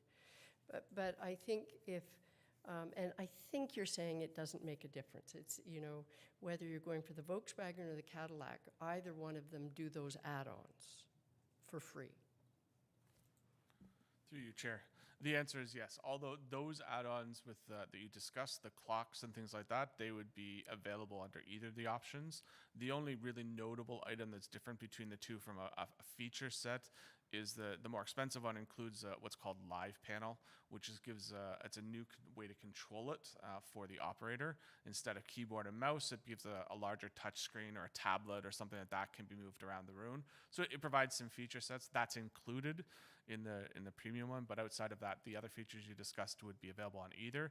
It really does come down to the standards, the 4K standard, the addition of additional cameras, and some of those other nice features about bringing those other types of feeds in, which again, it leans more into the theater side to say it would be beneficial for them in a lot of cases. Yes. Very quick follow-up. Thank you for that. And I think to your point, going with the Cadillac, we're looking to the future, and this is changing all the time, and so it's probably best to be prepared as much as we can if we want to open up those other opportunities. And with that, I hear you. I think that's good. Thank you. Okay. Thank you, Mayor Alcock. Councillor Fitzgerald. Thank you, Chair Morrison. Just, Ian, if you can confirm one thing for me. So we will have the ability to have more than one live stream happening within our different areas. So theater could stream something, council could be streaming something, which is something we currently don't have the ability to do. That's through you, Chair. The answer to that is you're correct. It would allow for multiple inbounds and multiple outbounds separately at the same time. But right now our restriction is simply the fact that it's all located in this room. So it needs to be physically relocated to other areas to make it operate. There is already a project on the books this year to do some network cabling in the theater, and we will likely be bridging their network into this network, which is why at that point using a device that sits in the back of the council chambers would be available to them. okay. Thank you for that. So this represents significant investment in our future of communications. I liked the fact that Councillor Morris and Councillor Clark are watching the finances. The only reservation I have about that, in 9 years of history of postponing things for 6 months, $1 next year is going to be worth 80 cents in purchase power. So I think you're confident the technology is not going to change that much between now and 24.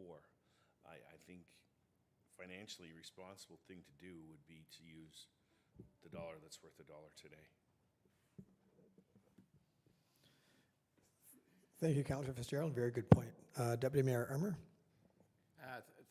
Thanks, Chair Morrison. Just a quick on your option 1 and option 2. So we already have 28,600 assigned, correct? I believe it is. So this is actually an increase of 26,000 or 27,000. But you have, so when I go through this, you have an opening balance of 61,000, then you're going to have, but we're putting 81,000 into the IT this year? Is that, I'm reading that right? We're contributing that much into the IT reserve this year? I would have to defer that question to Julie if possible, please. Is that how I'm reading that? Just so, maybe I can just explain. So right now, the opening balance for 2023 is 61,000. Then we would be adding an additional 81 into the reserve. I do have to note, though, there are some other projects that would be coming out of that reserve that have been budgeted for in 2023. A follow-up? Thank you. And so when I look at option 1 and option 2, the difference in cost is only $15,000. Correct. So are we talking 27,000, or are we talking $15,000 difference in the costs? So it's only 15, you're asking for $15,000 to go more with the Cadillac. I'm getting that right? Am I confused with these numbers? I think I can speak to that quickly. What we're asking for in the motion is, we've already budgeted the amount of 28,000. We're asking for an additional 26,665. And that list of items that Ian has detailed makes up all that balance. Now, we have option 1 and option 2. Option 1 would be an increase of 26,865, and that's with the Cadillac. If we go with option 2, it's only an increase of about, well, that would be 11,000-ish, right? So, and now we just have to decide, do we want the Cadillac? And I need to apologize on behalf of council for all the Volkswagen owners out there. We're totally degrading your vehicle purchase, and hopefully the value doesn't go down. But we decide between those two vehicles right now how much we want to increase our budget by. Does that make sense? That makes more clarification for me. Anyhow. Okay, Councillor Clark.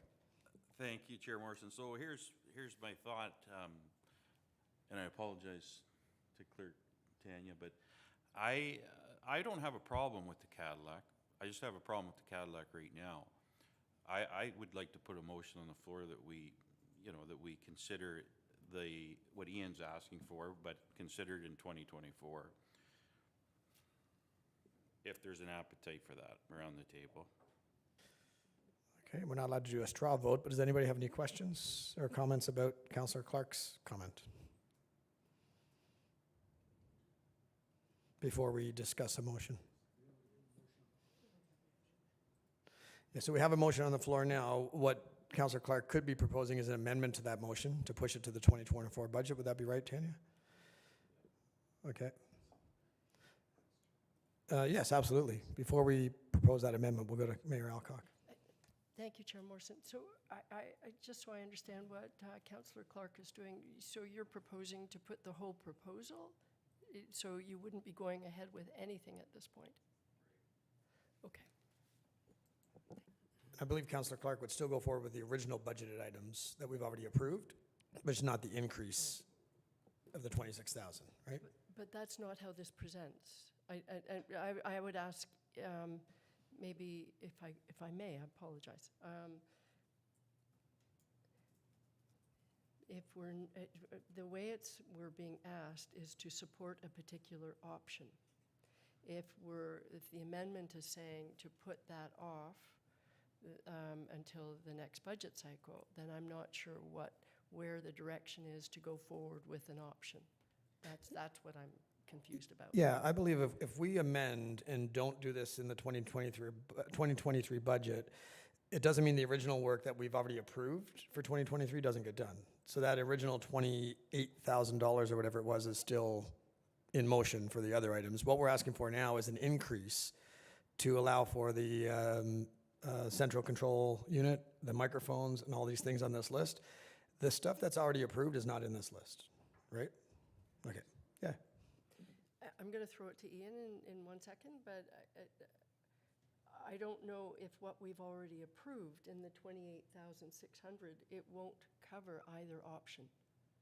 So I don't know what we'd be getting in that 28,600. And what would matter to me is that we're getting what we need to get like ASAP. The mics, all of the control system. To me, I think it's really important that we move on that, and that means either option 1 or 2, not, what we've already approved, Councillor Morrison, is the amount of 28,600, but we haven't actually said, and this is maybe where I'm mistaken, we haven't said how we'll spend that 28,600. This was the response to that. Am I correct? Through you, Chair. The answer is yeah. At a very high level, that's exactly it. We did budget for a number of upgrades in the room, which is where that $28,000 came from. It dealt with mics, it dealt with things like that. And then as we started to dive into it, and people came back and said, I would like, or could we do this, or can we add that? We backed off from that and said, okay, what's a solution that would meet all of those requirements so that when we're spending money, we're spending the money the best way we possibly can. So those numbers, yes, were based on replacing these mics that would connect to the Crestron unit. That's what that budget was for. So to your question is, would we continue to spend the $28,000 if the choice was option 3 for this year? The answer is I would recommend that, knowing that we're about to spend that money next year. I'd say we'd be best to hold that money till next year, and again, do it as a larger project that better incorporates all of the needs that are being requested, rather than piecemeal with the 28, and we would have to potentially lose a bunch of that 28 next year because we wouldn't be able to continue to use that equipment. So. That makes sense. Now I know what you're saying, Mayor Alcock, for sure. Yep. If I may follow up, Yeah. so just to clarify, if we go with Councillor Clark's motion, the whole thing will be deferred until the next budget cycle, which means repairing all of our current mics and doing all of the things that this proposal would suggest, we won't be doing until the next cycle. I can't support that. Yep, that sounds right. And that's good to bring up the point that that 28,000 wasn't allocated, so that makes sense. I think there was another, over to Deputy Mayor Armour. Thank you, Chair Morrison. I think you said at the beginning, Ian, that by the time we get through this today and it gets ratified and you go out and get pricing, you're probably looking at maybe September, October for pricing, and then we're only 3 months from the end of the year. So it would be better to say, to direct Ian to go out, get the pricing, get everything signed, contracts for installation in January. And then we're in 24, and it'd probably take you that long anyhow, I would imagine. There's thoughts. Okay. Yeah. Yeah, through you, Chair. Yes, I mean, you're right. It's going to take us a few months. And honestly, when it comes to cabling and things like that, the summer months are tougher to get done. So your supposition that September, October implementation time is probably an accurate one. Thank you for that. And I'm on line with Councillor Clark because we are looking at budget items, and every $20,000 does add up. But I take Councillor Fitzgerald's point pretty closely that the cost, we're looking at everything we do now, the costs seem to go up every month. And so I'm worried about deferring it and then finding out that the costs end up being $63,000 or $68,000. So I'm kind of coming around on that. And I'm in line, if we could, it's a bit of a compromise. If we have Deputy Mayor Armour's notion that it's going to be probably the new year anyhow. And by that point, our Director of Finance will have the amount that's going back into that reserve set up, right? So it takes the risk away from maybe something breaks down 2 months from now, which was mine and Councillor Clark's real concern, I think. So if there is a seconder for Councillor Clark's amendment, we can do that.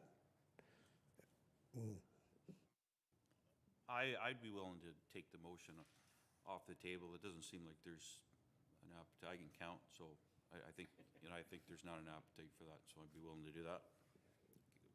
Yeah. Now, on that note, do we need to add anything in that the intention is that this will probably not happen until January unless Mr. Parker needs to lock in pricing, or can we just trust Mr. Parker that he's going to do it the way we've discussed around the table? Sound good? Okay. So I think we've had enough discussion on that. Clerk Leah. Okay, we're going to go to Director McKenzie. So just so I can clarify, I just want to make sure I understand what the outcome was, that you want to direct Ian to purchase it and enter into the agreement, but not until 2024? Sorry. I believe Deputy Mayor Armour was just highlighting the fact that it's not going to happen overnight. and that we understand it'll probably be closer to 2024 by the time it finally happens. But we trust Mr. Parker to know how the vendors are and to know when he needs to lock in pricing and when to do the purchasing on his own. So I think that's fair, right? Okay. Is that good? Okay, so with all of that, a great discussion. We will call the question. All in favor? Okay, and that carries.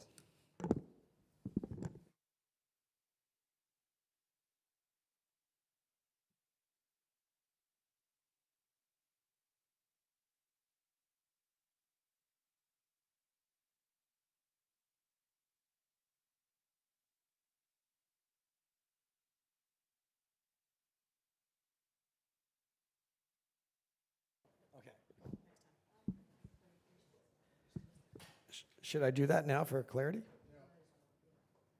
Yes, no? Tanya? Okay, we're good. So next time.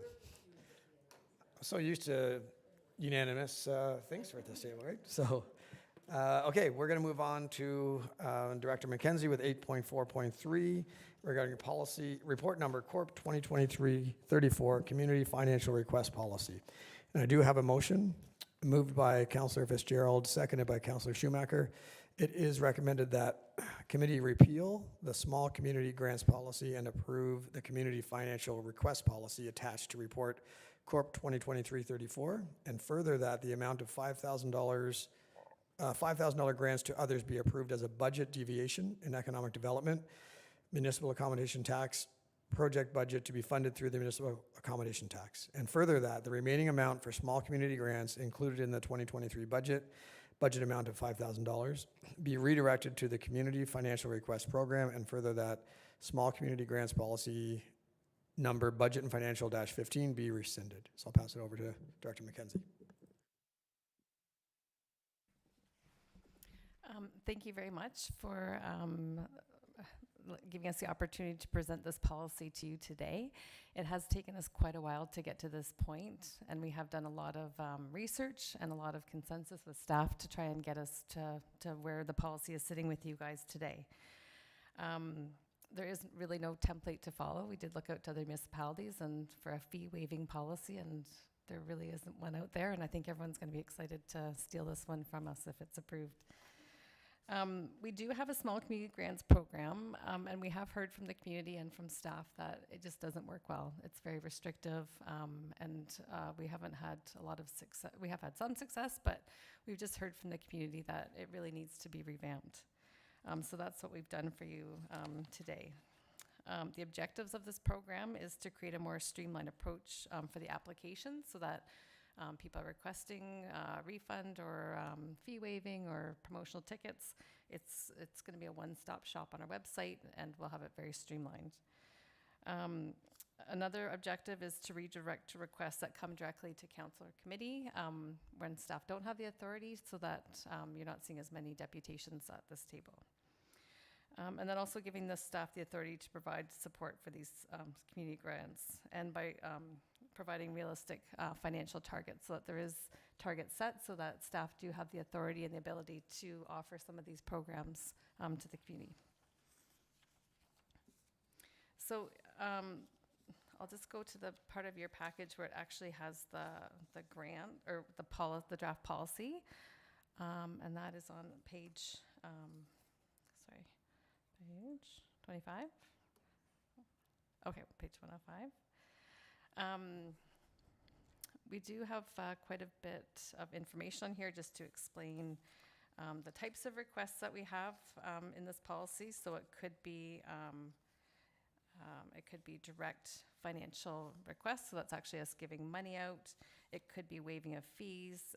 It could be promotional and discounted admission, or it could be in-kind contributions.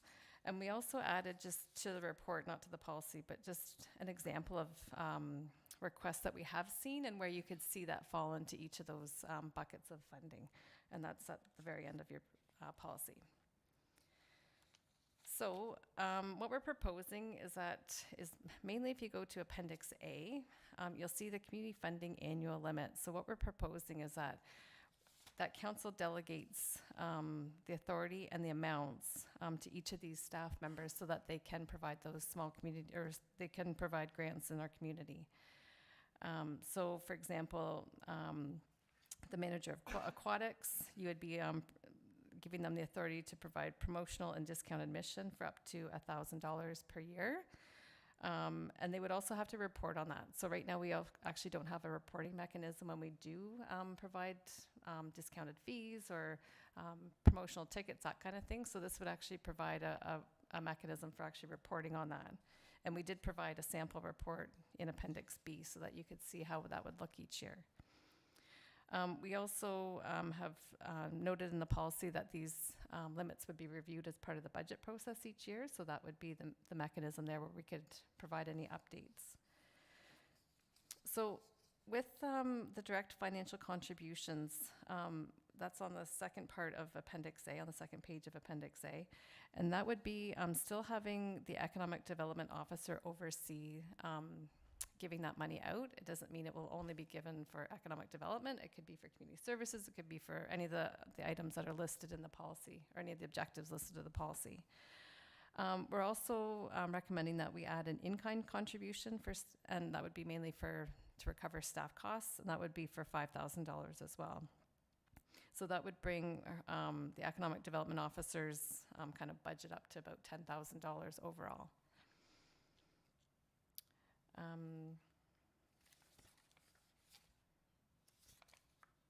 And you'll also see, just with the promotional tickets and discounted admissions, we have kind of looked at that and said those are typically areas where there isn't an incremental cost to the municipality for that, and it doesn't usually displace the revenue. So that's why we have delegated those amounts to those staff members so they can promote programs, that sort of thing.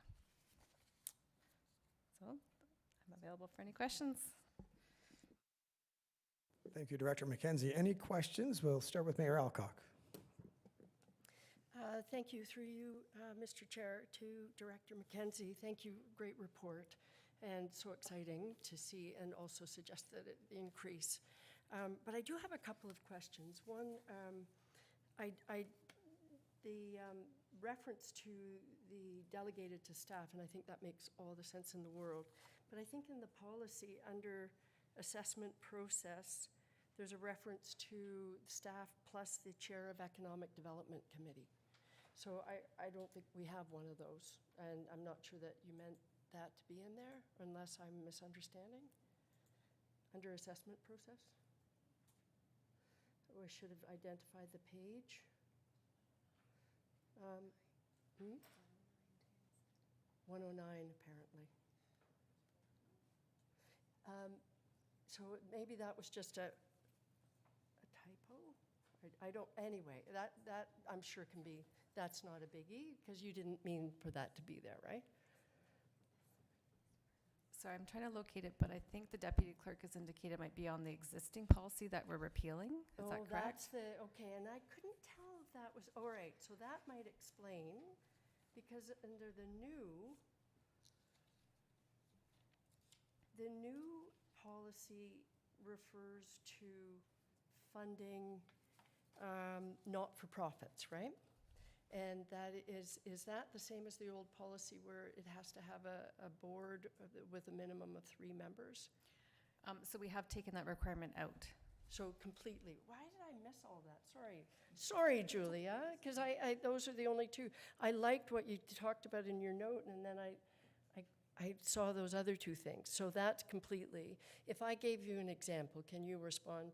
I was thinking that we recently had a request for paying for the hanging of the banners in the downtown, and I think we're dealing with it. And in that request, there is a 3-member board, so and it has been incorporated, so it would fit. But if they didn't, that request would probably qualify, right? And staff would have the authority to say yes or no. Yeah, so we did take out the requirement that it has to be a not-for-profit organization. Okay. But it still needs to be an organization? Not necessarily. We've said who can't apply, but I don't think it typically, have said it can't be an individual applying for their individual Right, event. got it. But we did want to recognize that there are grassroots organizations, and we want to try and support those where we can, if it meets the meets the objectives of the policy. So we have Okay. tried to make it less restrictive. Okay, I think I must have missed a section. Brilliant, thank you. Excellent. Thank you, Mayor Alcock. Any other questions around the table? With that, I'll call the question. All in favor? There's no one opposed? Perfect. We'll do it right this time. Okay, moving right along and sticking with Director McKenzie for 8.4.4, regarding report number Corp 2023-45, purchase card policy repeal and replace. And I have a motion moved by Councillor Fitzgerald, seconded by Councillor Stone. It is recommended that appendices B, C, and D as attached to report Corp 2023-46 be added as appendices in the sponsorship and dedication policy number budget and financial -11, and further that the municipal seat dedication program policy number marketing -02 resolution number GC 221-17 be repealed. I'll pass it over to Director McKenzie.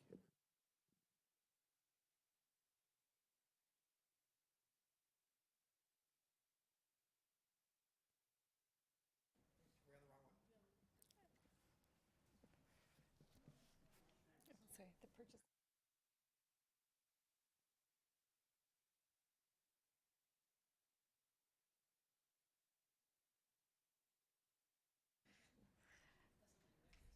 Sorry about, did I go ahead?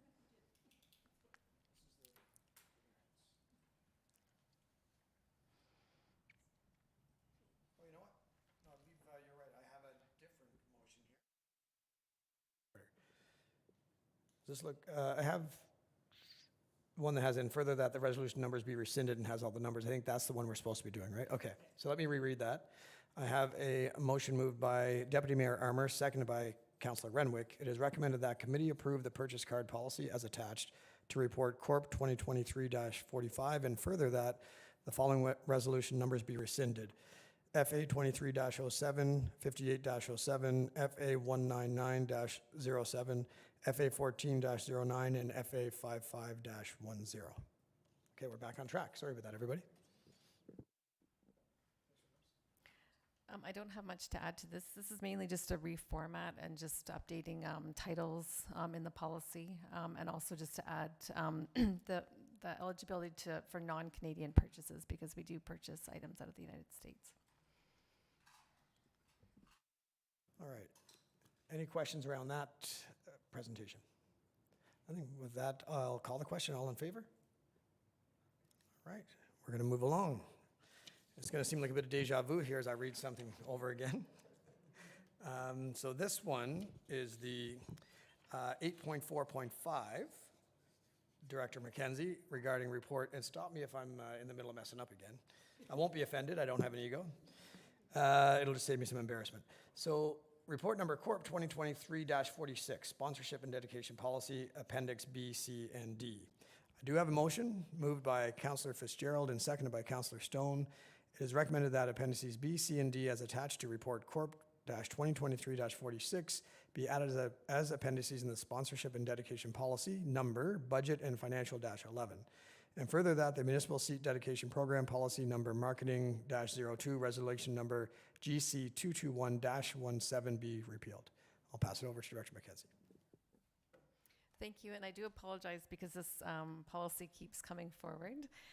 We did bring this forward back in 2022, the overarching policy, which this was the sponsorship and dedication policy. So we're not recommending make any changes to that at this time, with the exception of adding 3 different appendices to it. And this is just really to clean it up so that we have everything on one spot. And then when we put the policy on our website, it's not hard to go find all the different information. The first is Appendix B, which is Adopt an Artifact Program. So this has been in place for quite some time, and this is just to formalize that program. So there's no changes to that. Appendix C is the Municipal Seat Dedication Program.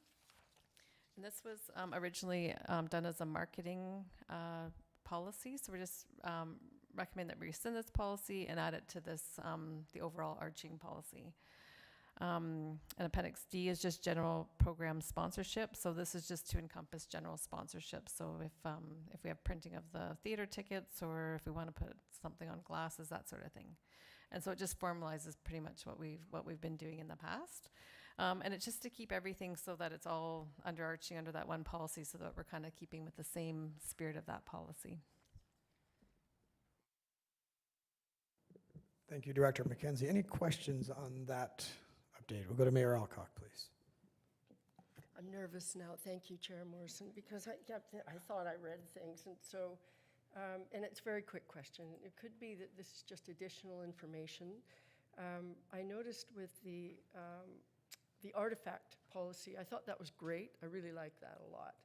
And there's reference to tax receipts available upon request, and we don't have the same reference on the other, the municipal seat dedication program, the other sponsorship programs, and I didn't know if that's because they're not available or this is just additional information.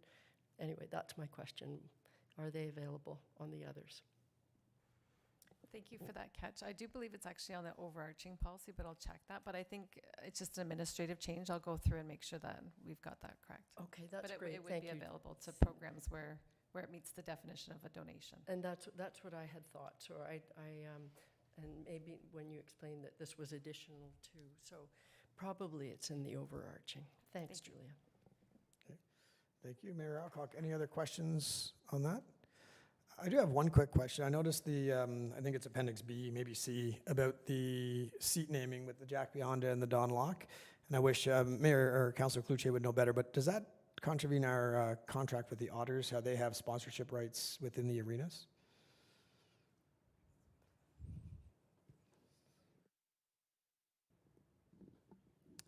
If I could speak to that? No, it doesn't. So the seat dedication policy is very separate from our agreement with the Otters. They have the boards. We have the seats. Okay. That's perfect. Thank you, Director Babineau. And with that, there's no other comments. I will call the question. All in favor? And that carries. And Julia, you're done.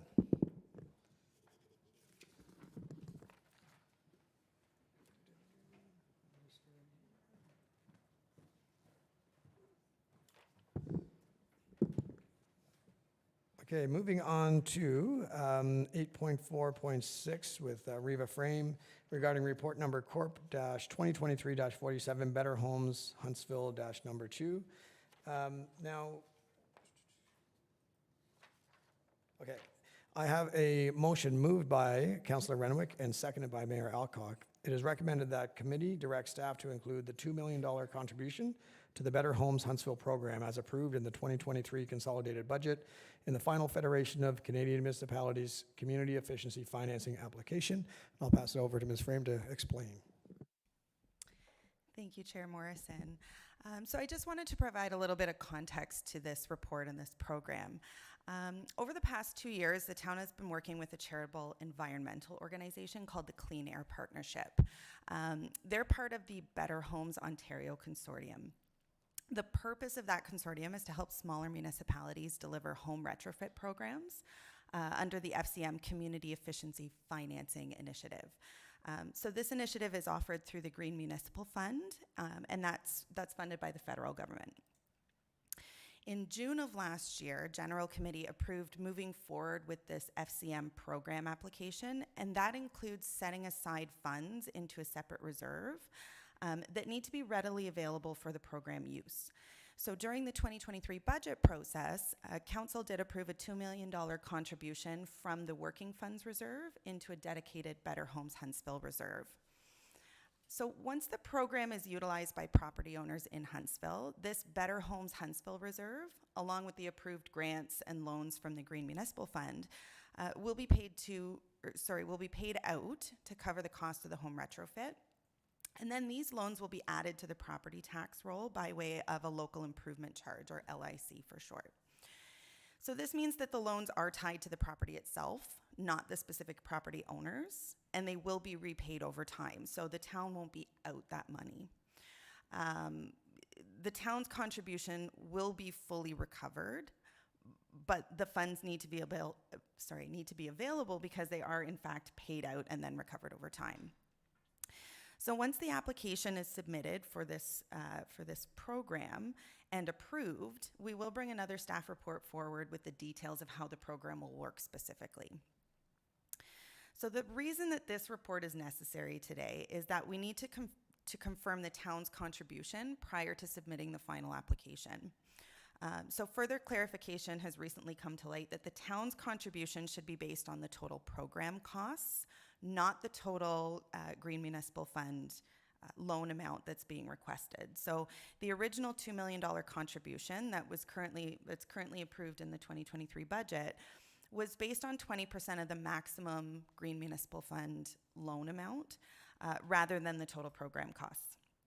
So to maximize the available loans that are available, the town would actually need to set aside $3.75 million, not $2 million.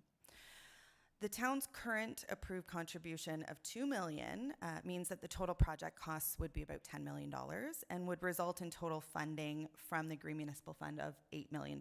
So that's $5.3 million in loans and the rest is in grants.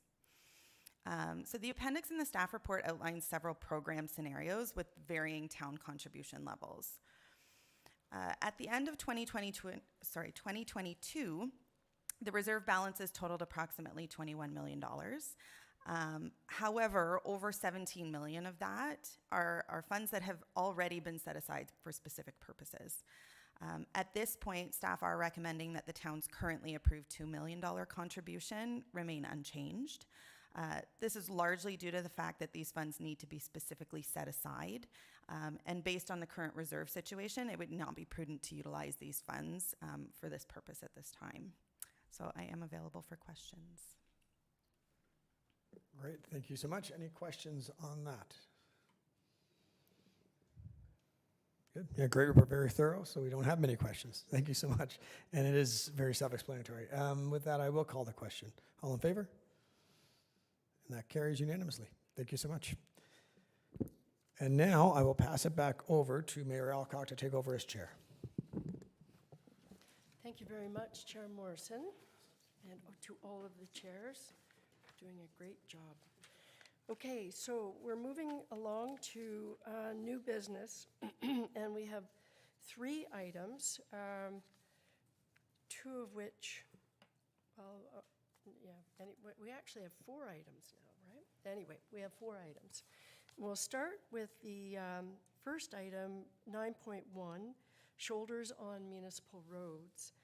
And just to give council a very quick summary of what this is after council considered sending, well, not considered, we had created a motion to send to district with respect to what district is doing with their roads. And when we looked specifically at Muskoka Road 3 and said, you can't even be thinking about doing anything with that without looking at paved shoulders or something, right? And we were very specific. And after that, and council was supportive of that. So it became apparent that, in fact, we, in our policy, we have built roads where they don't have paved shoulders. One road in particular doesn't have much of shoulder at all. And it seems to me that certainly as we continue to grow, we're lots of development, and I will throw this out as the one example I'm thinking of, and that's Earls Road, where we have a huge development, hundreds of homes going in there, and in one development alone, and then plus we have the development further down on Earls Road, Pat Dubé's project, which will have residents who want to be able to walk or ride or whatever.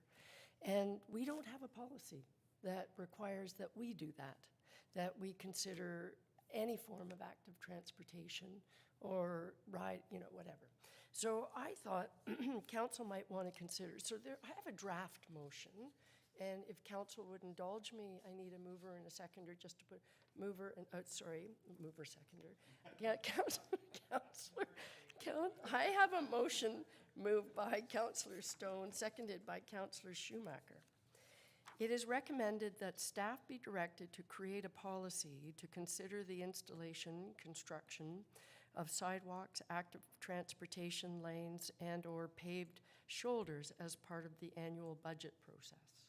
And further, that staff be directed to investigate and include changes to development standards that will facilitate the inclusion of sidewalks, active transportation lanes, and paved shoulders in all new approved developments in the town of Huntsville. So again, this is a draft. I'm totally open to comments, and I had a brief discussion with Director Maxwell about the idea of the best way to move forward on this. So this wording actually comes from staff. But with that, I would love to know what council thinks, and there we go. And we have to get the names correctly. We have to spell that correctly. Are there any comments or questions about this idea? Yes, Councillor Clark. Thank you, Mayor Alcock. I don't know how many times I've been asked from people, how come when development happens in the town that there is no thought really given to sidewalks, bike lanes, paved shoulders? I get 20 calls a week about this. And I think it's very important to look at what we want to do as a council moving forward as things continue to grow in Huntsville, and the need and the request for this type of thing continues to happen on an ongoing basis. And I really do think that it is our responsibility as a council in a town to start to address some of those things. I know we get calls, we all get calls about those things, but I think for a long time there's been little done about it. And I think that now is the time we need to start to address the issues. And we have, I think, begun to address those issues, as Mayor Alcock just mentioned about the Muskoka Road 3 North and the motion that was dealt with the district. Can we do more? Absolutely, we can do more. Do we need to do more? Definitely, we need to do more. And so I would support this motion 100%. Thank you. Thank you very much for that, Councillor Clark. And it's true, I too have received all sorts of things, and it just seems obvious, and it's one of those things you ask someone else to do it and realize, oh, right. And it's one of the reasons why we collect development charges, so just saying. Are there any other comments? Yes, Councillor Stone. So does this doesn't specifically speak to Earls Road. any redevelopment of or refurbishing of our roads. It talks about budget, the budget process, but does it say whenever we are refurbishing a road, we're going to consider adding paved shoulders or pathways? I think that's an excellent point. I was trying to, and further that staff be directed to investigate and include changes to development standard that will facilitate the inclusion of paved all new. Or we should add new, and I'm looking at Director Yukibi. I think if you wouldn't mind, your microphone doesn't work over there, is it? Oh, you don't, more, and you don't have them. Guess what? We're getting new microphones. Thank you for joining us. Thank you, Your Worship. Going to add to that, maybe just something, a quick line would be another, and further that staff be directed, it was taken down, so I can't refer to the wording, but okay, staff. And further that staff be directed to consider the same language with sidewalks. So there we go. Okay, so and further that staff be directed to include changes that will facilitate the inclusion of sidewalks, active transportation lanes, and paved shoulders in all new and approved developments. No, sorry, for shoulders, Existing. for redesign and Existing. for existing roadways. I can work on the wording a little Maybe, bit better. so Yeah. it's just it's a direction. Okay, CAO, Corey, and then Councillor Renwick. Thank you, Chair Alcock. So just, the first recommendation does state that staff bring back a policy to consider, and the thought is that all of that information will actually be in the policy, as opposed to trying to come up with wording right now. Perfect. And that's great, so, but it actually refers to the policy to consider as part of the annual. Okay, that's true. So And as if- long as that, but in the second, it's very specific with respect to new approved developments. So if I may add, Chair Alcock, in the first part, it could be to consider the installation, construction / ongoing maintenance, or is that what you're looking Yeah, at? maybe, something So on, redesign, replacement, and rebuilding would be the three Yeah, things. so if you, perfect, Jessica. So redesign, replacement, because that really all should be in the policy as opposed Yeah, to trying to. redesign, replacement, and rebuilding. addition, maybe consider okay, yep. So that should cover all. That should do the same thing in the first point that the second point's doing. Councillor Stone, is that, I think we're all on the same page. We yes. need to, and I think that Director Kiwi we're looking, let's go back to, let's say, Earls Road, for example, which is there, the development's approved, it's happening, so as long as there's a way we can revisit that, that's what we need to do. Yes. So what I would comment on that is something as specific as an Earls Road. In that specific case, with the development ongoing, with heavy truck traffic going through there potentially, we don't want to replace that roadway while that truck traffic is going to beat up a new road. Once the development has reached a certain point where that truck traffic has receded a bit, then we would look at a redesign and rebuild. And we can do the redesign early and then have it wait for the budget process once that design is complete, and then bring it forward. And as part of that design process, that's where we would include the new features going forward. If just a quick comment on that. The only thing is, Earls Road is new, so I can't imagine we'd be looking at redoing Earls Road. Is there any way that the policy could include the addition of, without looking at a complete redesign of a road? So specifically for Earls Road, the answer is not going to be too positive in the sense that that would be a very major undertaking because of the widths and depths around it and the reconstruction work that needs to happen for the drainage around there. Okay. That's specific to that. In terms of across the town, it would be possible to do that work separate and apart from any kind of major road work or reconstruction. So maybe, yes, Councillor Clark. Thank you. Thank you, Mayor Alcock. I think the main thing, the important thing is to get the policy in place, because we don't have any policy in Right. place right now. And then as the policy is formulated, then we can add to it, look at it, see what works the best. But most important is to get a policy and at least create it and go from there. Thank you very much for that, Councillor Clark. Your common sense is very much appreciated, and it pulls me back. I'm a bit like Councillor Morrison.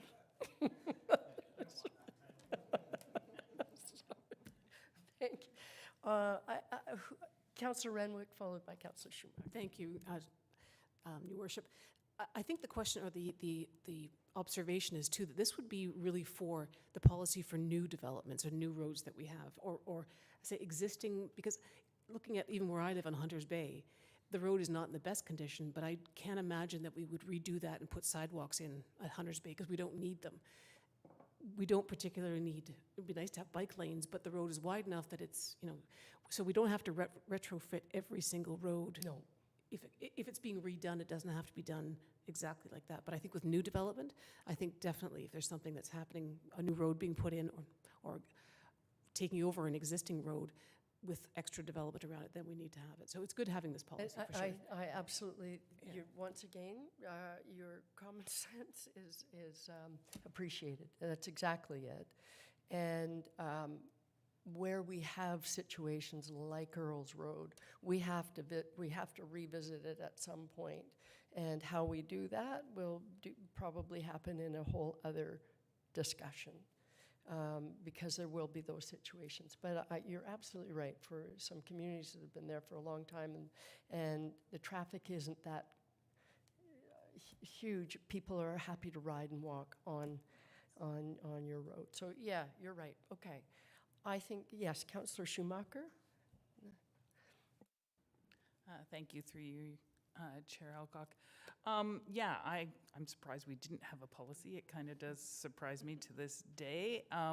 But yeah, I would agree with Councillor Renwick. I mean, there are roads that were built to the standard of the day and of the time, and we didn't think of active transportation. But as going forward, like Old Muskoka Road, I know is going to be rebuilt. Do we look at, just like with technology, standards within the road and the safety, I think, have changed over the years. So where gravel sides were acceptable and everyone kind of went with that, now we're looking at paved shoulders. So I think we're trying to do that within the town and move forward. It's just this conscious level and having that policy as a go-to keeps us accountable.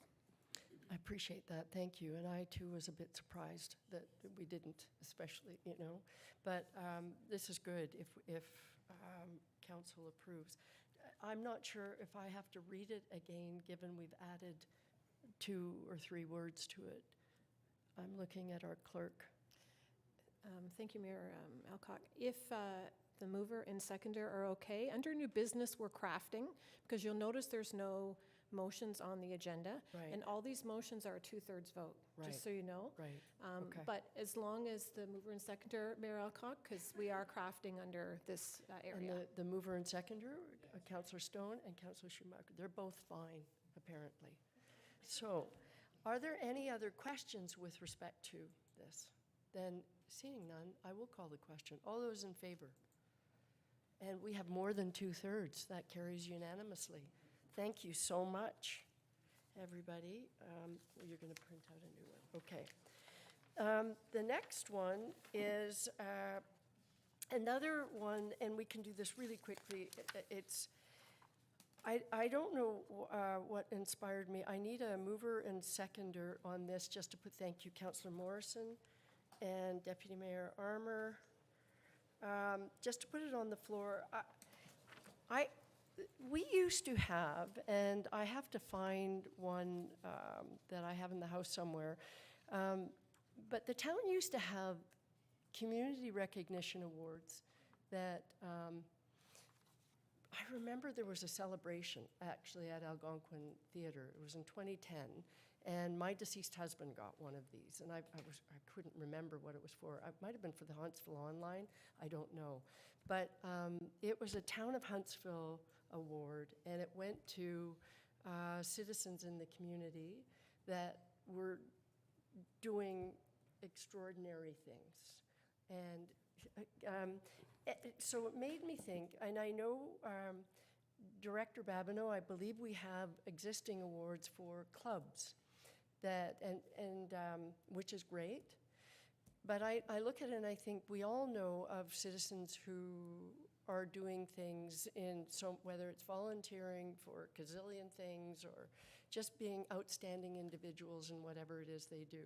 And somehow I think that it would be really great if we did something like that, and it was once a year, and there was a bit of a to-do about it, whether it's the last council meeting in December, and there's a bit of I don't know.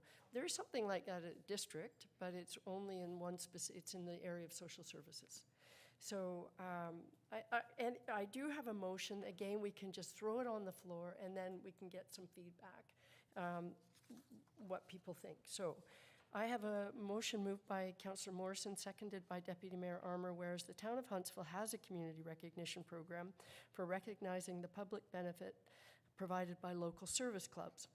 And whereas committee recognizes there are many hardworking and dedicated members of the public providing great contributions for public benefit within the town of Huntsville.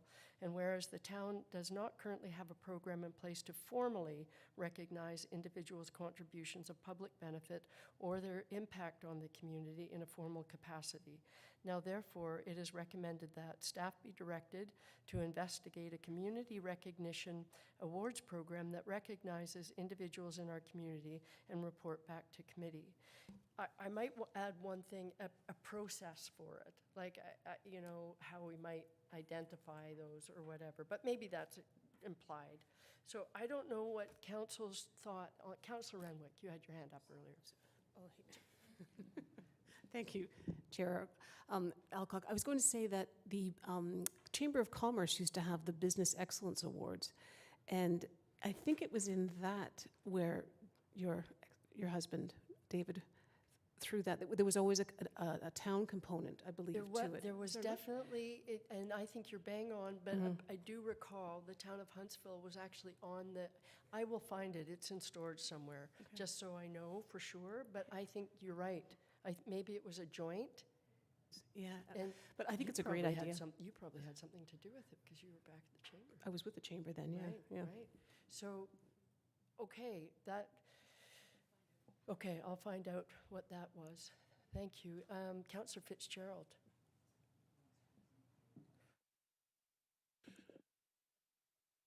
I know, that's the problem, probably.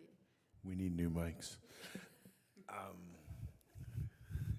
Thank you, Your Worship. Fully support this. I think there's a lot of wonderful individuals in our community that aren't part of an organization that do some incredible things above and beyond. So I would fully support staff coming back with some type of suggestion and system how we can recognize these individuals. It's just going to build community further. So yeah, let's do it. Thank you. Any other? Okay. Then I think I have the wording just as I read it. I don't see any other questions or comments, so I will call the question. All those in favor? Oh, sure. Oh, no, okay. All those opposed? All those opposed? Councillor Stone was half-hearted. I think that carries. It's more than 2/3, though, for sure. Thank you very much for that. So then the third item is, okay, the Chamber of Commerce request with respect to the bonfires. Do we have a proposed motion? Or maybe I'm supposed to entertain the discussion around the table. Any comments with respect? Yes, Councillor Stone. So this one is quintessential Muskoka. And there's a whole lot of people in Toronto that have never sit around a campfire singing. And I can't get more behind this. I think it's fantastic. And speaking to Kent Park as an additional location, all of the others, people would have to find out about it and then actually go to that location. This is a way to bring it to the people, to have it right there. And could you imagine coming out of the restaurant and seeing this going on and let's go see what's going on over there. And I would like to add it to our list, and hopefully the chamber can find a mechanism to, make it happen. But, so please, let's add it to the list, and I'm in. You'd be in support then, would you? Councillor Fitzgerald. I'd be in support of it too.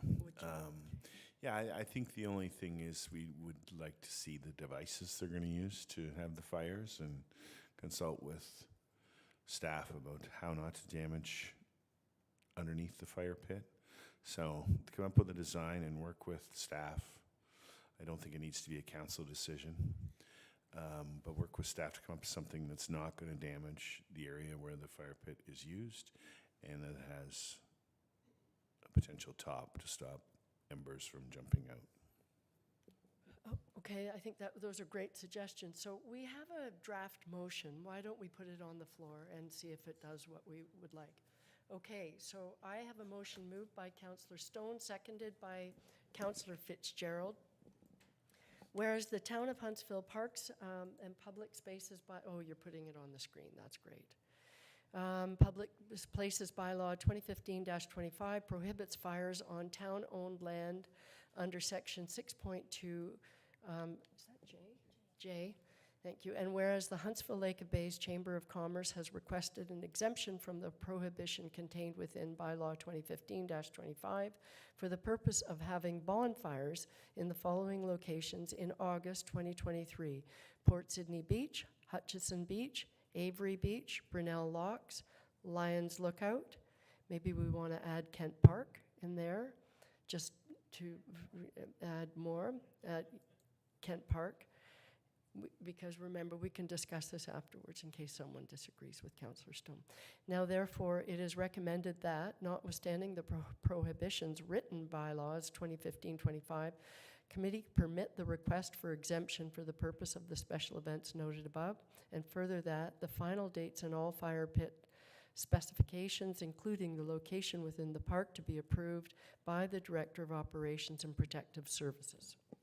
So, yes, Councillor Fitzgerald. This seems to me something that is going to continue on and on and on and on.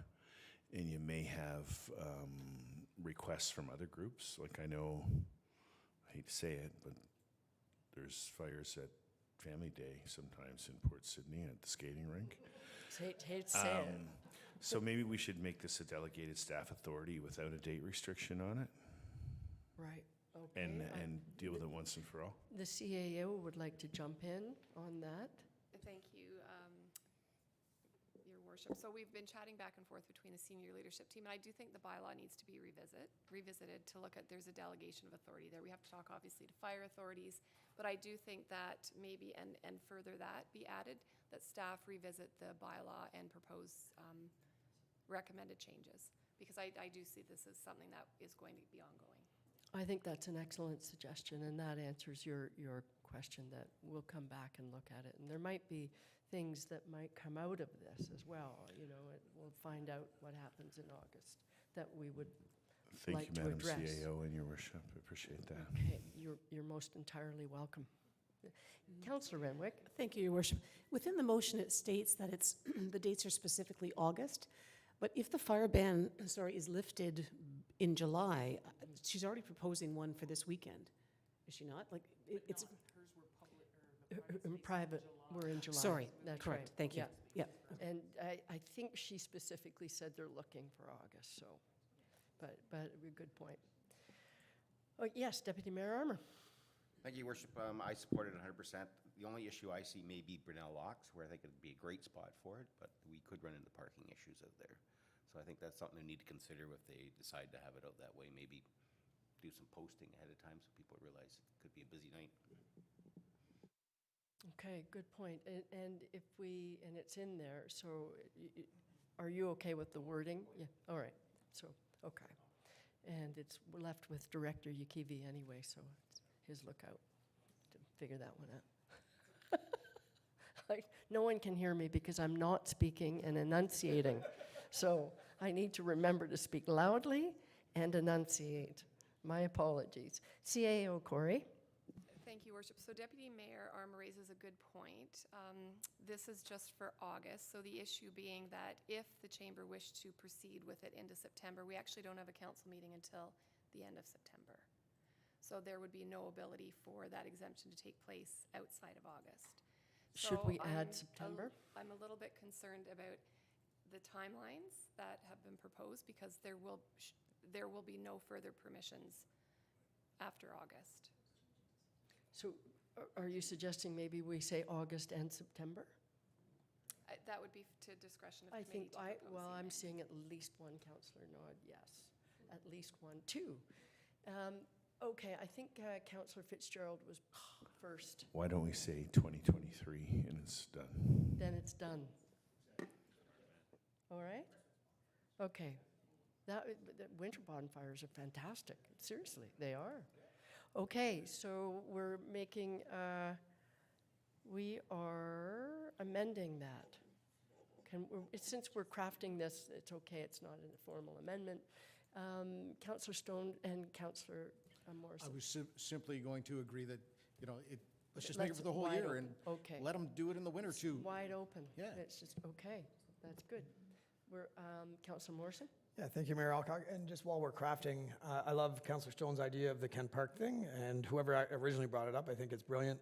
It doesn't sound like it fits the Chamber's needs for this current But maybe not. event, but I think I'd like to get the word out to like Dan Watson at the festival, Right. and even some local business owners, if they want to put on events right in Kent Park with music, that'd be great to drive downtown and hear music coming out of that, because it's underutilized and Yeah. it's amazing, so. It would be, yeah. it would be Let's get the word out. fantastic. All right, so that's good. I don't think there are any, Councillor Fitzgerald, one last little thing? Councillor Morrison brought up a good point. Do we want to put that up and review it? Because it was just with the Chamber of Commerce, or let's say any user groups? Because Oh, so if Dan Watson, I think maybe that comes back with the policy right now, I think, because if, Dan probably has a lot, and so maybe if he really wanted to do it, he could work through the chamber, right? sneaky. Just, because they work very well together. Okay, yes, CAO Corey. Thank you, Worship. So just with respect to Councillor Fitzgerald's recommendation, this will require staffing support to manage it, so I'm just a little worried about having it a free-for-all. At this point in time, not that it's not a great idea, but I think until we've had a request come before committee, we will manage it within the guidelines that have been provided, and we can bring the bylaw back for approval and not put any provisions in it if required to address future requests. Okay, I appreciate those comments, and I think that this motion that we're discussing does that, right? It contains it. It contains it with the chamber and within the rest of 23, and Director Ukivi has a significant role, and we have set number of locations. Okay, so we're happy with that. With that, do you want to put the final on? The last paragraph? And what was? Oh. Oh, I missed the last, okay, I missed the last. Should I reread the whole, okay, here's the last paragraph. Everything else is the same with we added Kent Park, and did we add anything else? And 2020, the date to 2023, and we added Kent Park, and then I neglected to read exactly, the second page. And further that, the Huntsville Lake-based Chamber of Commerce provides certificate of insurance as required by the town, and including coverage for campfires and bonfires, and further that, staff revisit the prohibitions in bylaw 2015-25 and report back to committee. Okay? And that's with respect to your comment around policy review. Is that essentially what you were thinking? Yes. Okay. Question? I'm sorry, Your Worship, perhaps if we can just put in there with respect to restricted burning in parks, because I don't think we're being asked to do a full Do the whole, review. with respect. Unless the Okay. clerk. Yeah. Sorry, I should have caught that. Yeah, with the fire ban restrictions, yeah, thank you. Burning and bylaw. Okay, so, and the last line has just been adjusted to say, and further that staff revisit the prohibitions with respect to burning in bylaw 2015-25 and report back to committee. With respect to burning in general, I guess, whatever. Okay. Everybody, any questions or comments with respect to that? Sorry, Director Ukivi? Yes, please. We're almost there. We only have one thing left after this.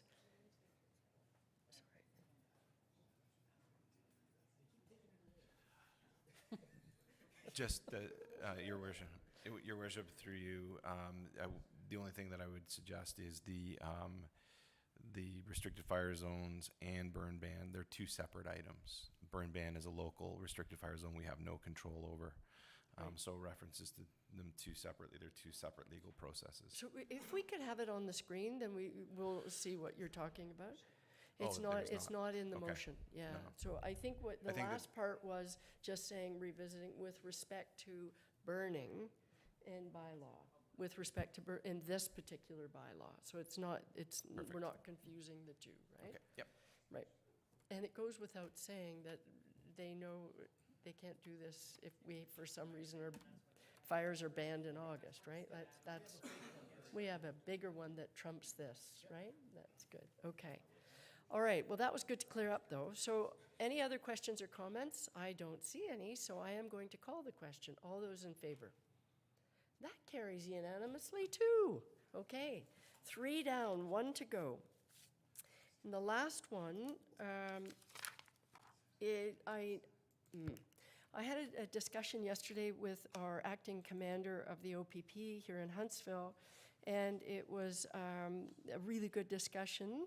The Ministry of the Solicitor General is offering a grant funding opportunity for mobile crisis response teams, and it's an enhancement grant. And thankfully, our detachment commander saw this and was all over it. In order to apply for the grant, though, I almost feel like I should read the proposed, this kind of explains it better than me. And so maybe we'll just bypass me trying to explain it. I need a mover and a seconder, please. I like that, please. For God's sake, someone put her out of her ministry. Oh my God. Yes, you did. Yes, you did. And I think, Councillor Morrison, did you second this? Yes. Yeah, sure. Why not? Okay. So if you could put that on the screen, please, Jessica.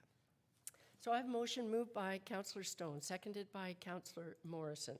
Whereas the Ministry of the Solicitor General is offering a 2023-24 Mobile Crisis Response Team, MCRT Enhancement Grant to support or increase the full-time equivalent, I'm sorry, Councillor Stone, I'm still thinking of your response, count of crisis workers on their existing MCRTs. And whereas the town of Huntsville supports in principle the ongoing need for more mental health assistance on police calls for service and to better leverage mental health expertise. And whereas as a requirement of the grant, OPP detachments are to submit applications through the municipality in which the detachment is located, thus Huntsville. And whereas there is no financial commitment for the municipality by virtue of submitting the application on behalf of the Huntsville OPP detachment, now therefore it is recommended that staff be directed to submit an application for the 2023-24 Mobile Crisis Response Team Enhancement Grant in partnership with the Huntsville OPP detachment, and further that the mayor and clerk be authorized to sign any necessary documentation with regards to the 2023-24 Mobile Crisis Response Team Enhancement Grant. So a couple of things to note. One is we already do this. So what we'd be asking for are new funds to augment what we already do. Our commander has already reached out to the Muskoka Parry Sound branch of the Canadian Mental Health Association. They're all over this opportunity. Please, please do it. And when I spoke to him yesterday, as far as he knows, the application requires the tacit support of the municipality. I was all over it and said, oh, of course, I support it. And then today, in the light of day, thought, well, we haven't actually seen the application that we are supposed to submit. We're only getting it from him at the end of this week, and it has to go in on Tuesday. So since we haven't seen it, in case there's a requirement that says, well, it's not just the support from the mayor in a conversation, it probably is good to have something from council. So that's why we put it on new business today. And I just, we were talking about it yesterday, and this would be such great news. It would just provide more resources to an existing service that's exceedingly well used. So, questions or comments? Yes, Councillor Morrison. Thank you, Mayor Alcock. I'll just very quickly, it's ironic, I had a meeting last week with Kim and Diane down at the Canadian Mental Health Association, and they were talking at that time that they currently have one of these in place, and Jen Nicholson is doing it, and she's amazing. It's made an unbelievable difference for the people when they visit, when there's somebody in crisis, not only for the person, but also for the police officers. And sometimes it's best where the police officer goes in, sometimes it's best when this mental health worker goes in.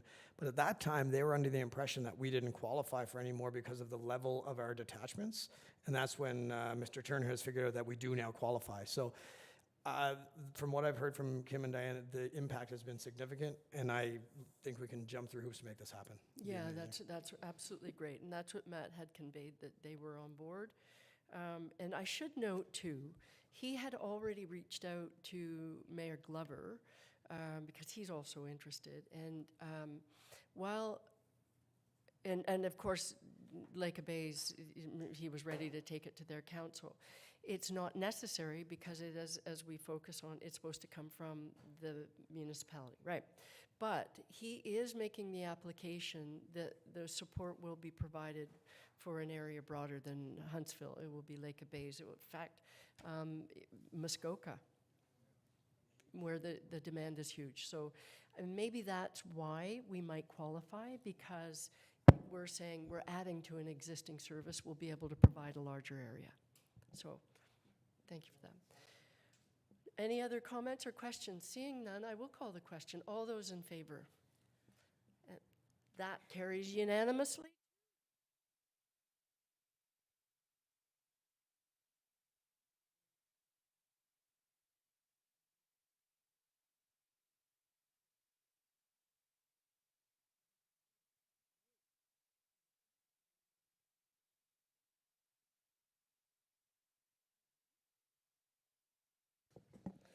We don't have anything under general information, nor a closed session, and no business arising. So I do have a motion moved by Councillor Fitzgerald, seconded by Councillor Renwick. It is recommended that we do now adjourn at 12:44 p.m. All those in favor? And that carries unanimously.